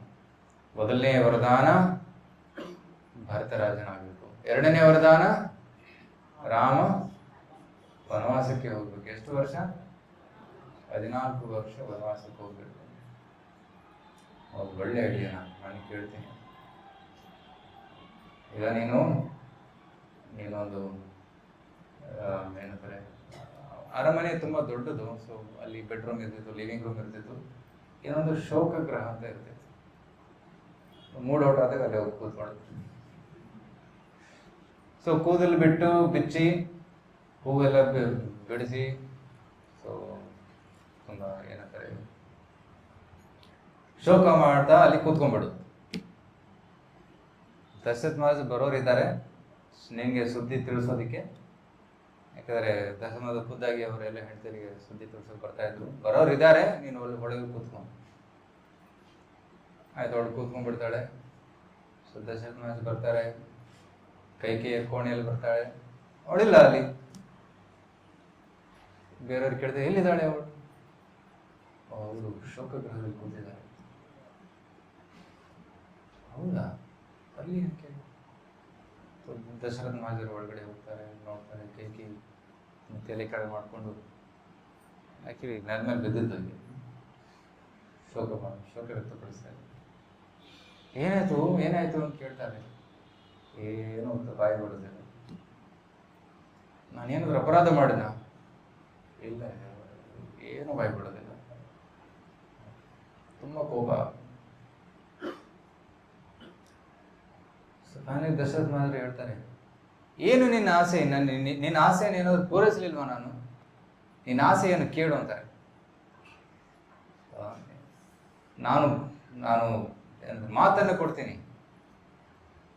12 ಆದಿತ್ಯರ ಮೇಲೆ ಆಣೆ, 11 ರುದ್ರರ ಮೇಲೆ ಆಣೆ, ಸೂರ್ಯಚಂದ್ರರ ಮೇಲೆ ಆಣೆ, ಹಗಲು ರಾತ್ರಿ ಮೇಲೆ ಆಣೆ, ನನ್ನ ಮೇಲೆ ಆಣೆ, ನಿನ್ನ ಆಸೆ ಏನು ಹೇಳು, ನಾನು ಪೂರೈಸ್ತೀನಿ. ಇದೇ ತಪ್ಪು ಮಾಡಿದ್ದು. So one should not promise. Good lesson for husbands. So ಮಾತು ಕೊಡೋದನ್ನ ಯೋಚನೆ ಮಾಡಬೇಕು. ಕೆಲವೊಂದು ಎಮೋಷ್ನಲ್ ಆಗಿ ಏನೋ ಮಾತು ಕೊಟ್ಬಿಡ್ತೀವಿ, ಆಮೇಲೆ ಶೋಕ ಪಡ್ತೀವಿ, ಅಯ್ಯೋ ಮಾತು ಕೊಡ್ಬಾರ್ದಾಗಿತ್ತು. ಆಗ ಕೈಕೇಯಿ ಹೇಳ್ತಾರೆ, ಖಚಿತವಾಗೂ ಶ್ಯೂರ್ ನಾನು ಮಾತನ್ನು ನೆರವೇರಿಸ್ತೀನಿ. ಆಗ ಕೈಕೇಯಿ ಹೇಳ್ತಾರೆ, ನೆನಪಿದೆಯಾ ಆ ಗಳಿಗೆ? ಲೈಟ್ ಆನ್ ಕರ್ಸುತ್ತೆ ಅಂದ್ರೆ ಲೈಟ್ ಆನ್. ಅವತ್ತು 2 ಮಾತನ್ನು ಕೊಟ್ಟಿದ್ದು, 2 ವರದಾನವನ್ನು. ಆ ವರದಾನವನ್ನು ಇವತ್ತು ಪೂರೈಸಿ ಅಂತ. ಏನದು ವರದಾನ? ಮೊದಲನೇ ವರದಾನ ರಾಮ ಭರತ ರಾಜನಾಗಬೇಕು. 2ನೇ ವರದಾನ ರಾಮ ಕಾಡಿಗೆ ಹೋಗಬೇಕು. ಈ 2 ವರವನ್ನು ಕೇಳಿ ದಶರಥರಿಗೆ ತುಂಬಾ ಆಘಾತವಾಯಿತು. ಅವ್ರು ಮೂರ್ಛಿತರಾಗಿ ಅಲ್ಲಿ ಬಿದ್ದುಬಿಡ್ತಾರೆ. ಈ ಕಾಲ್ಸ್ ಡೌನ್. ಅನ್ಕಾನ್ಶಿಯಸ್. ಹಲವು ಗಳಿಗೆಗಳ ನಂತರ ಅವ್ರಿಗೆ ಮತ್ತೆ ಚೇತನ ಬರುತ್ತೆ. ಕೈಕೆ ಎಂತ ವರವನ್ನು ಕೇಳ್ತಾ ಇದೆಯಾ? ರಾಮನನ್ನ ಪ್ರಾಣ ಅವರನ್ನು ಹೇಗೆ ಬಿಟ್ಟಿರೋದು? ಅಸಾಧ್ಯ, ಇದನ್ನ ನಾನು ಕೇಳಕ್ಕಾಗಲ್ಲ. I cannot ask lord Ram, it's impossible. ಕೈ ಕೇಳೋದಿಲ್ಲ, ಇದೇ 2 ವರ ನನಗೆ ಬೇಕಿರೋದು. ದಶರಥ ಹೇಳಿದೆ, ಯಾವ ಯಾವ ಮುಖ ತಗೊಂಡು ನಾನು ಕೇಳಲಿ ರಾಮನಿಗೆ? How can I send him to lord Ram? ನಾಳೆ ಅವನ ಪಟ್ಟಾಭಿಷೇಕ ಆಗುವುದಿದೆ. How can I ask him to go to forest? ಏನಾದರೂ ತಿಳ್ಕೊಳ್ಳಿ, ನನಗೆ ಈ 2 ವರ ಬೇಕು. ಸೊ ಕೈ ಕೇಳ್ತಾರೆ ದಶರಥರಿಗೆ ವರ. ಕೈ ಹಿಡಿದು 2 ವರ ಬೇಕು ಅಂತ. So then Kaikeyi adamant. So Dasharatha ಮಹಾರಾಜರು ಇಡೀ ರಾತ್ರಿ ಅಲ್ಲೇ ಇದ್ರು, ಎಲ್ಲೂ ಹೋಗ್ಲಿಲ್ಲ, ಯಾರ ಜೊತೆ ಮಾತಾಡಲಿಲ್ಲ, ಕಣ್ಣೀರು ಹಾಕ್ತಾ ಕೂತಿದ್ರು ಅಲ್ಲಿ. ಎಚ್ಚರ ಆಗ್ತಾ ಇತ್ತು, ಮತ್ತೆ ಮೂರ್ಛಿತವಾಗ್ತಾ ಇದ್ರು, ಮತ್ತೆ ಮಲ್ತಾ ಇದ್ರು, ಮತ್ತೆ ಎಚ್ಚರ ಆಗ್ತಾ ಇತ್ತು, ಮತ್ತೆ ಮೂರ್ಛಿತವಾಗ್ತಾ ಇದ್ರು. ಇಡೀ ರಾತ್ರಿ ಇದೇ ನಡೀತಾ ಇದೆ. ಆಗ ವಸಿಷ್ಠರು ಎಲ್ಲ ಸಿದ್ಧತೆ ಮಾಡ್ತಾ ಇದ್ದಾರೆ. ಯಾರಿಗೂ ಗೊತ್ತಿಲ್ಲ ಇದು ವಿಷಯ, ಇಬ್ಬರಿಗೆ ಮಾತ್ರ. ಒಳಗಡೆ ಇದು ಡ್ರಾಮಾ ನಡೀತಾ ಇದೆ, ಹೊರಗಡೆ ಎಲ್ಲ ತಯಾರಿ ನಡೀತಾ ಇದೆ. ವಸಿಷ್ಠರು ಎಲ್ಲ ಆನೆಗಳನ್ನ, ಕುದುರೆಗಳನ್ನ, ರಥವನ್ನ, ಸಿಂಹಾಸನವನ್ನ, ಕಳಸವನ್ನ, ನದಿಯ ನೀರುಗಳನ್ನ ಎಲ್ಲ ರೆಡಿ ಮಾಡ್ಕೊಂಡ್ ಬರ್ತಾರೆ. ಸುಮಂತರನಿಗೆ ಹೇಳ್ತಾರೆ, ಮಂತ್ರಿಗೆ, ಎಲ್ಲ ರೆಡಿ ಆಗಿದೆ, ದಶರಥರನ್ನ ಕರ್ಕೊಂಡ್ಬನ್ನಿ. ಎಲ್ಲ ಸಿದ್ಧತೆ ಆಗಿದೆ. ಸುಮಂತರ ಕೈಕೇಯಿ ಮನೆಗೆ ಹೋಗ್ತಾನೆ, ಅರಮನೆಗೆ ಹೋಗಿ ದಶರಥ ಮಹಾರಾಜರನ್ನ ಭೇಟಿ ಆಗ್ತಾನೆ. ದಶರಥ ಮಹಾರಾಜರೇ ದಶರಥ ಮಹಾರಾಜರು ಮುಖ್ಯದ ಒಣಗೋಗಿತ್ತು. ರಾಜ ಏನಾಯ್ತು? ದಶರಥ ಮಹಾರಾಜ ಒಂದು ಮಾತಾಡಲಿಲ್ಲ. ಕೈಕೇಯಿ ಹೇಳ್ತಾಳೆ, ರಾಮನನ್ನು ಕರ್ಕೊಂಡ, ಎಲ್ಲ ಸಿದ್ಧತೆ ಆಗಿದೆ, ರಾಮಚಂದ್ರನಿಗೆ ಕರ್ಕೊಂಡ. ಸುಮಂತ್ರ ರಥದ ಮೇಲೆ ಹೋಗಿ ರಾಮನ ಅರಮನೆಗೆ ಹೋಗಿ ರಾಮನಿಗೆ ಸಂದೇಶ ಕೊಡ್ತಾರೆ. ರಾಮ ಎಲ್ಲ ರೆಡಿ ಆಗ್ತಾ ಇದ್ದ, ಎಲ್ಲ ಪೀತಾಂಬರ ವಸ್ತ್ರ ನೋಡ್ಕೊಂಡು, ಮತ್ತೆ ಎಲ್ಲ ಅಲಂಕಾರ ಮಾಡ್ಕೊಂಡು, ಸ್ನಾನ ಮಾಡಿ ಎಲ್ಲ ರೆಡಿ ಆಗಿದ್ರು. ಸೀತೆ ಕೂಡ ರೆಡಿ ಆಗಿದ್ರು. ಸೊ ಸುಮಂತ್ರ ಹೇಳ್ತಾನೆ, ತಂದೆ ಕರೀತಾ ಇದ್ರು. ಹೌದಾ, ತಂದೆ ಕರೀತಾ ಇದ್ರು. ಮೋಸ್ಟ್ಲಿ ಈ ಒಂದು ಫೆಸ್ಟಿವಲ್ ರಿಲೇಟೆಡ್ ಏನೋ ಮೀಟಿಂಗ್ ಮಾಡ್ತಿರ್ಬೇಕು, ಅದಕ್ಕೆ ಕರೀತಾ ಇದ್ದಾರೆ ಅಂತ ಬೇಗ ಬೇಗ ಹೋಗ್ಬಿಡ್ತಾರೆ.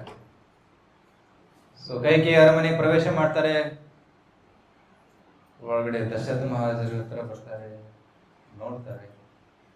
ದಶರಥ ಮಹಾರಾಜರ ಫುಲ್ ಒಣಗೋಗಿದೆ, ಕಣ್ಣೀರು ಆಗ್ತಾ ಇದೆ. ರಾಮ ರಾಮ ರಾಮ ನಾವು ಕಣ್ಣೀರು ಆಗ್ತಾ ಇದ್ದಾರೆ. ಅಪ್ಪ ಏನಾಯ್ತು? ಯಾಕೆ ಇಷ್ಟು ಶೋಕದಲ್ಲಿದ್ದೀರಾ? ನನ್ನಿಂದ ಏನಾದರೂ ಅಪರಾಧ ಆಯ್ತಾ? ಯಾಕೆ ಈ ರೀತಿ ಶೋಕ ಪಡ್ತಾ ಇದ್ದೀರಾ? ದಶರಥ ಮಹಾರಾಜ ಏನು ರಾಮ ರಾಮ ರಾಮ ಒಂದು ಮಾತು ಬರ್ತಾ ಇಲ್ಲ ಅವ್ರ ಬಾಯಿಂದ. ಅಮ್ಮ ಕೈಕೇಯಿ ಏನಾಯ್ತು? ಯಾಕೆ ತಂದೆ ಇಷ್ಟು ಕೊರಗ್ತಾ ಇದ್ದಾರೆ? ಆಗ ಕೈಕೇಯಿ ಹೇಳ್ತಾರೆ, ನಿಮ್ಮ ತಂದೆ ನನಗೆ 2 ವರವನ್ನು ಕೊಟ್ಟಿದ್ದಾರೆ, ವರವನ್ನು ಪೂರೈಸಲಿಕ್ಕಾಗ್ತಾ ಇಲ್ಲ.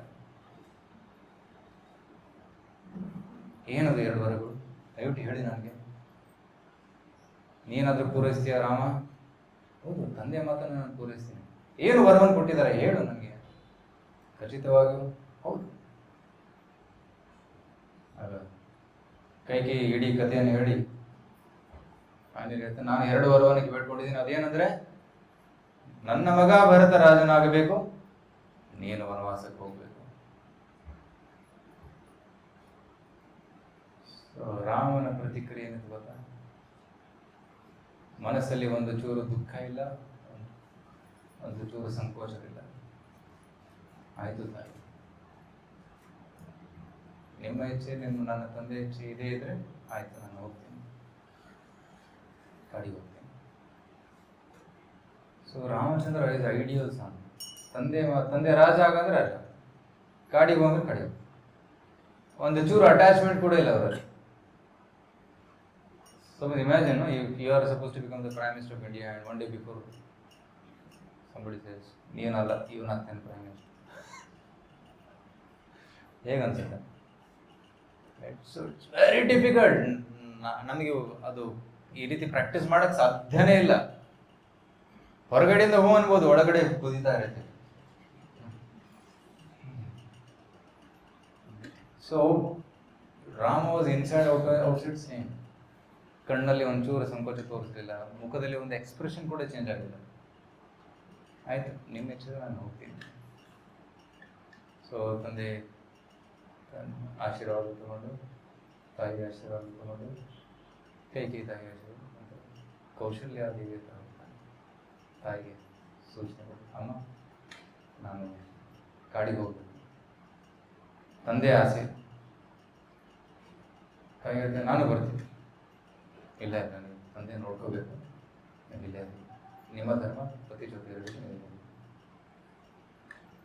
ಸೀತೆ ಹತ್ರ ಬರ್ತಾನೆ ರಾಮ. ಸೀತೆ, ನಾನು ಕಾಡಿಗೆ ಹೋಗ್ಬೇಕು, ನೀನು ಇಲ್ಲೇ ಇರೋ, ತಂದೆ ತಾಯಿನ ನೋಡ್ಕೊ. ಸೀತೆ ಹೇಳ್ತಾಳೆ, ಇಲ್ಲ, ಪತ್ನಿಯ ಧರ್ಮ, ನಾನು ಪತಿಯ ಜೊತೆ ಯಾವಾಗಲೂ ಇರಬೇಕು. ಕಷ್ಟ ಇರಲಿ ಸುಖ ಇರಲಿ ಒಟ್ಟಿಗೆ ಇರಬೇಕು, ನಿಮ್ಮ ಜೊತೆ ಬರ್ತೀನಿ. ಇಲ್ಲ ಇಲ್ಲ, ಕಾಡಲ್ಲಿ ತುಂಬಾ ಕಷ್ಟ, ನಡೆಯುವಾಗ ಮುಳ್ಳಿರುತ್ತೆ, ಸುಡು ಬಿಸಿಲಿರುತ್ತೆ, ನೆಲದ ಮೇಲೆ ಮಲ್ಕೋಬೇಕು, ಸಿಕ್ಕ ಕಂಡ ಮೂಲೆಗಳನ್ನ ತಿಂದು ಜೀವನ ಮಾಡಬೇಕು, ತುಂಬಾ ಕಷ್ಟ. ನೀನು ಅರಮನೆಯಲ್ಲಿ ಬೆಳೆದವಳು, ನೇರವಾಗಿ ಸೂರ್ಯನ ಸ್ಪರ್ಶ ನಿನಗೆ ಇಂದುವರೆಗೂ ಆಗಿಲ್ಲ. ಅಷ್ಟು ಜೋಪಾನವಾಗಿ ಬೆಳೆಸಿದ್ದಾರೆ ನಿನ್ನನ್ನು ಜನಕ ಮಹಾರಾಜ. ನಿನ್ನ ಪಾದ ಎಂದು ಭೂಮಿಗೆ ಸ್ಪರ್ಶವಾಗಿಲ್ಲ. ಅರಮನೆಯಲ್ಲಿ ಬೆಳೆದವಳು ನೀನು, ನಿನಗೆ ತುಂಬಾ ಕಷ್ಟ ಆಗುತ್ತೆ, ನೀನು ಬರಬೇಡ. ಸೀತೆ ಹೇಳ್ತಾರೆ, ನನ್ನ ತಂದೆ ತುಂಬಾ ದೊಡ್ಡ ತಪ್ಪನ್ನ ಮಾಡಿದ, ನನಗೆ ನಿನ್ನ ಜೊತೆ ಮದುವೆ ಮಾಡಿಸಿ. ಪತ್ನಿಯ ಧರ್ಮ ಪತಿ ಜೊತೆ ಯಾವಾಗಲೂ ಇರಬೇಕು, ಅದರ ಧರ್ಮ ಆಚರಣೆ ಮಾಡಿ ನೀವು ಬಿಡ್ತಾ ಇಲ್ಲ, ತುಂಬಾ ತಪ್ಪಾಯ್ತು ಅನ್ಸು. ಸ್ಟ್ರಾಂಗ್ ಆಗಿ ಮಾತಾಡ್ತಾರೆ. ಗುರು ರಾಮಚಂದ್ರ ಹೇಳ್ತಾರೆ, ನಾನು ಪರೀಕ್ಷೆ ಮಾಡ್ತಾ ಇದ್ದೆ, ನಿಜವಾಗಿ ನಾನು ಬರೋಕ್ಕೆ ಇಚ್ಛೆ ಇದೆಯೋ ಅಥವಾ ಇಲ್ಲೇ ಇರೋಕ್ಕೆ ಇಚ್ಛೆ ಇದೆಯೋ ಟೆಸ್ಟ್ ಮಾಡ್ತಾ ಇದ್ದೆ, ನಿಮ್ಗೆ ಬಾ ನನ್ನ ಜೊತೆ. ಲಕ್ಷ್ಮಣನಿಗೆ ಹೇಳ್ತಾನೆ, ಲಕ್ಷ್ಮಣ ನಾನು ಕಾಡಿಗೆ ಹೋಗ್ತಾ ಇದ್ದೀನಿ. ಅಣ್ಣ ನಾನು ರೆಡಿ ಇದ್ದೀನಿ, ಆಲ್ರೆಡಿ ಎಲ್ಲ ರೆಡಿ ಮಾಡ್ಕೊಂಡಿದ್ದೀನಿ, ಬರ್ತಾ ಇದ್ದೀನಿ. That is Lakshmana. ಆಲ್ರೆಡಿ ನಾನು ಹೆಂಡತಿಗೆ ಹೇಳ್ತೀನಿ, ನೀನು ಇಲ್ಲಿರೋ ಅಂತ ಹೇಳ್ತೀನಿ, ನಾನು ಬರ್ತಾ ಇದ್ದೀನಿ. So Lakshmana should also taken Urmila. ಯಾಕೆ ಕರ್ಕೊಂಡು ಬರಲಿಲ್ಲ? ಸೇವೆಯಲ್ಲಿ ಅಡಚಣೆ ಆಗುತ್ತೆ. ಓಕೆ, ಊರ್ಮಿಳ ನನ್ನ ಕರ್ಕೊಂಡು ಬಂದ್ರೆ ಅವಳನ್ನ ನೋಡ್ಕೋಬೇಕು. ಅವಳನ್ನ ನೋಡ್ಕೊತ ಕೂತ್ರೆ ಸೀತಾರಾಮನ ಸೇವೆ ಯಾರು ಮಾಡ್ತಾರೆ? ಅದಕ್ಕೆ ಸೇವೆ ಮಾಡೋದಕ್ಕೆ ನಾನು ಫ್ರೀ ಆಗಿರ್ಬೇಕು. ಅದಕ್ಕೆ ನಾನು ಊರ್ಮಿಳ ಕರ್ಕೊಂಡು ಬಂದು, ನೀನು ಇಲ್ಲೇ ಇರು, ಎಲ್ಲರನ್ನ ಹಿರಿಯರ ಸೇವೆ ಮಾಡ್ತೀವಿ, ಇಲ್ಲೇ ಇರು. ಊರ್ಮಿಳ ಹೇಳ್ತಾನೆ, ನೀವು ಹೋಗಿ ನಾನು ಬರೋದಿಲ್ಲ, ನಿಮ್ಮ ಸೇವೆ ಮುಖ್ಯ. ಸೊ ಇಲ್ಲಿ ನೋಡಿ, ಎಲ್ಲರ ತ್ಯಾಗವಿದೆ. ಸೀತೆಯ ತ್ಯಾಗ, she left the comfort of the city and went to the forest. First ರಾಮನ ತ್ಯಾಗ, ಸೀತೆಯ ತ್ಯಾಗ, ಲಕ್ಷ್ಮಣನ ತ್ಯಾಗ, ಊರ್ಮಿಳಾ ದೇವಿಯ ತ್ಯಾಗ ಕೂಡ. ಸೀತೆ ಈ ಅಯೋಧ್ಯ ಕಾಂಡದಲ್ಲಿ ಎಲ್ಲರ ತ್ಯಾಗವನ್ನು ನಾವು ನೋಡ್ತೀವಿ. We can understand the tyaga what they are doing for Rama, for the sake of Rama. So ಭಗವಂತನಿಗೋಸ್ಕರ, ಭಗವಂತನ ಸೇವೆಗೋಸ್ಕರ ನಮ್ಮ ಭೌತಿಕ ಜೀವನವನ್ನ ತ್ಯಾಗ ಮಾಡೋದಕ್ಕೆ ನಾವು ಸಿದ್ಧರಾಗಿರ್ಬೇಕು. ಆಗ ಮಾತ್ರ ರಾಮ ಸಿದ್ಧ. ಭೌತಿಕ ಆಸಕ್ತಿಯನ್ನು ಹಿಡ್ಕೊಂಡು ರಾಮ ಬೇಕು ಅಂದ್ರೆ ಸಿಗುತ್ತೆ, ದೇವರು ಬೇಕಂದ್ರೆ ಸಿಗೋದಿಲ್ಲ. We should be ready to give up mental attachments, then only we can get Krishna. ಆ ಒಂದು ಪಾಠವನ್ನು ನಾವು ಇಲ್ಲಿ ಕಲಿಬಹುದು. ಸೊ ಸೀತಾ, ರಾಮ, ಲಕ್ಷ್ಮಣ 3 ಜನ ರೆಡಿ ಆಗ್ತಾರೆ ಹೋಗೋದಕ್ಕೆ. ಆಗ ರಾಮ ಬಟ್ಟೆ ಬದಲಾಯಿಸ್ತಾನೆ. He wears tree bark. Tree bark ಅಂದ್ರೆ ಇಟ್ಸ್ ಮೇಡ್ ಫ್ರಮ್ ಟ್ರೀ, ಮರದ ಏನಂತಾರೆ ಕನ್ನಡದಲ್ಲಿ ಏನಂತಾರೆ? ಟ್ರೀ ಬಾರ್ಕ್, ನಾರು ಮಡಿ, ನಾರಿನಿಂದ ಸಿದ್ಧವಾದಂಥ ಬಟ್ಟೆ. ಕೈಗೆ ಸೀತಾದೇವಿ ಕೊಡ್ತಾರೆ, ನಿಂದು ಕೂತ್ಕೊ.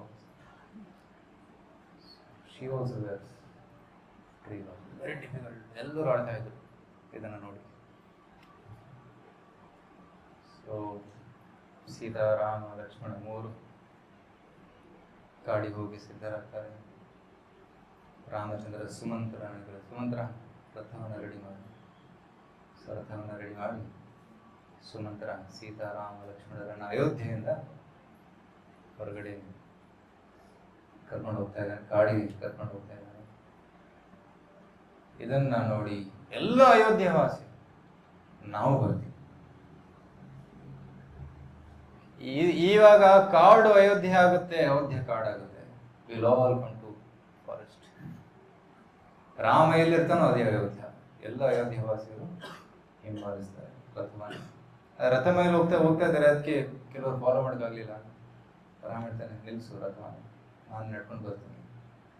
Rama also gets on starts walking along with all Ayodhya ವಾಸಿಸ್.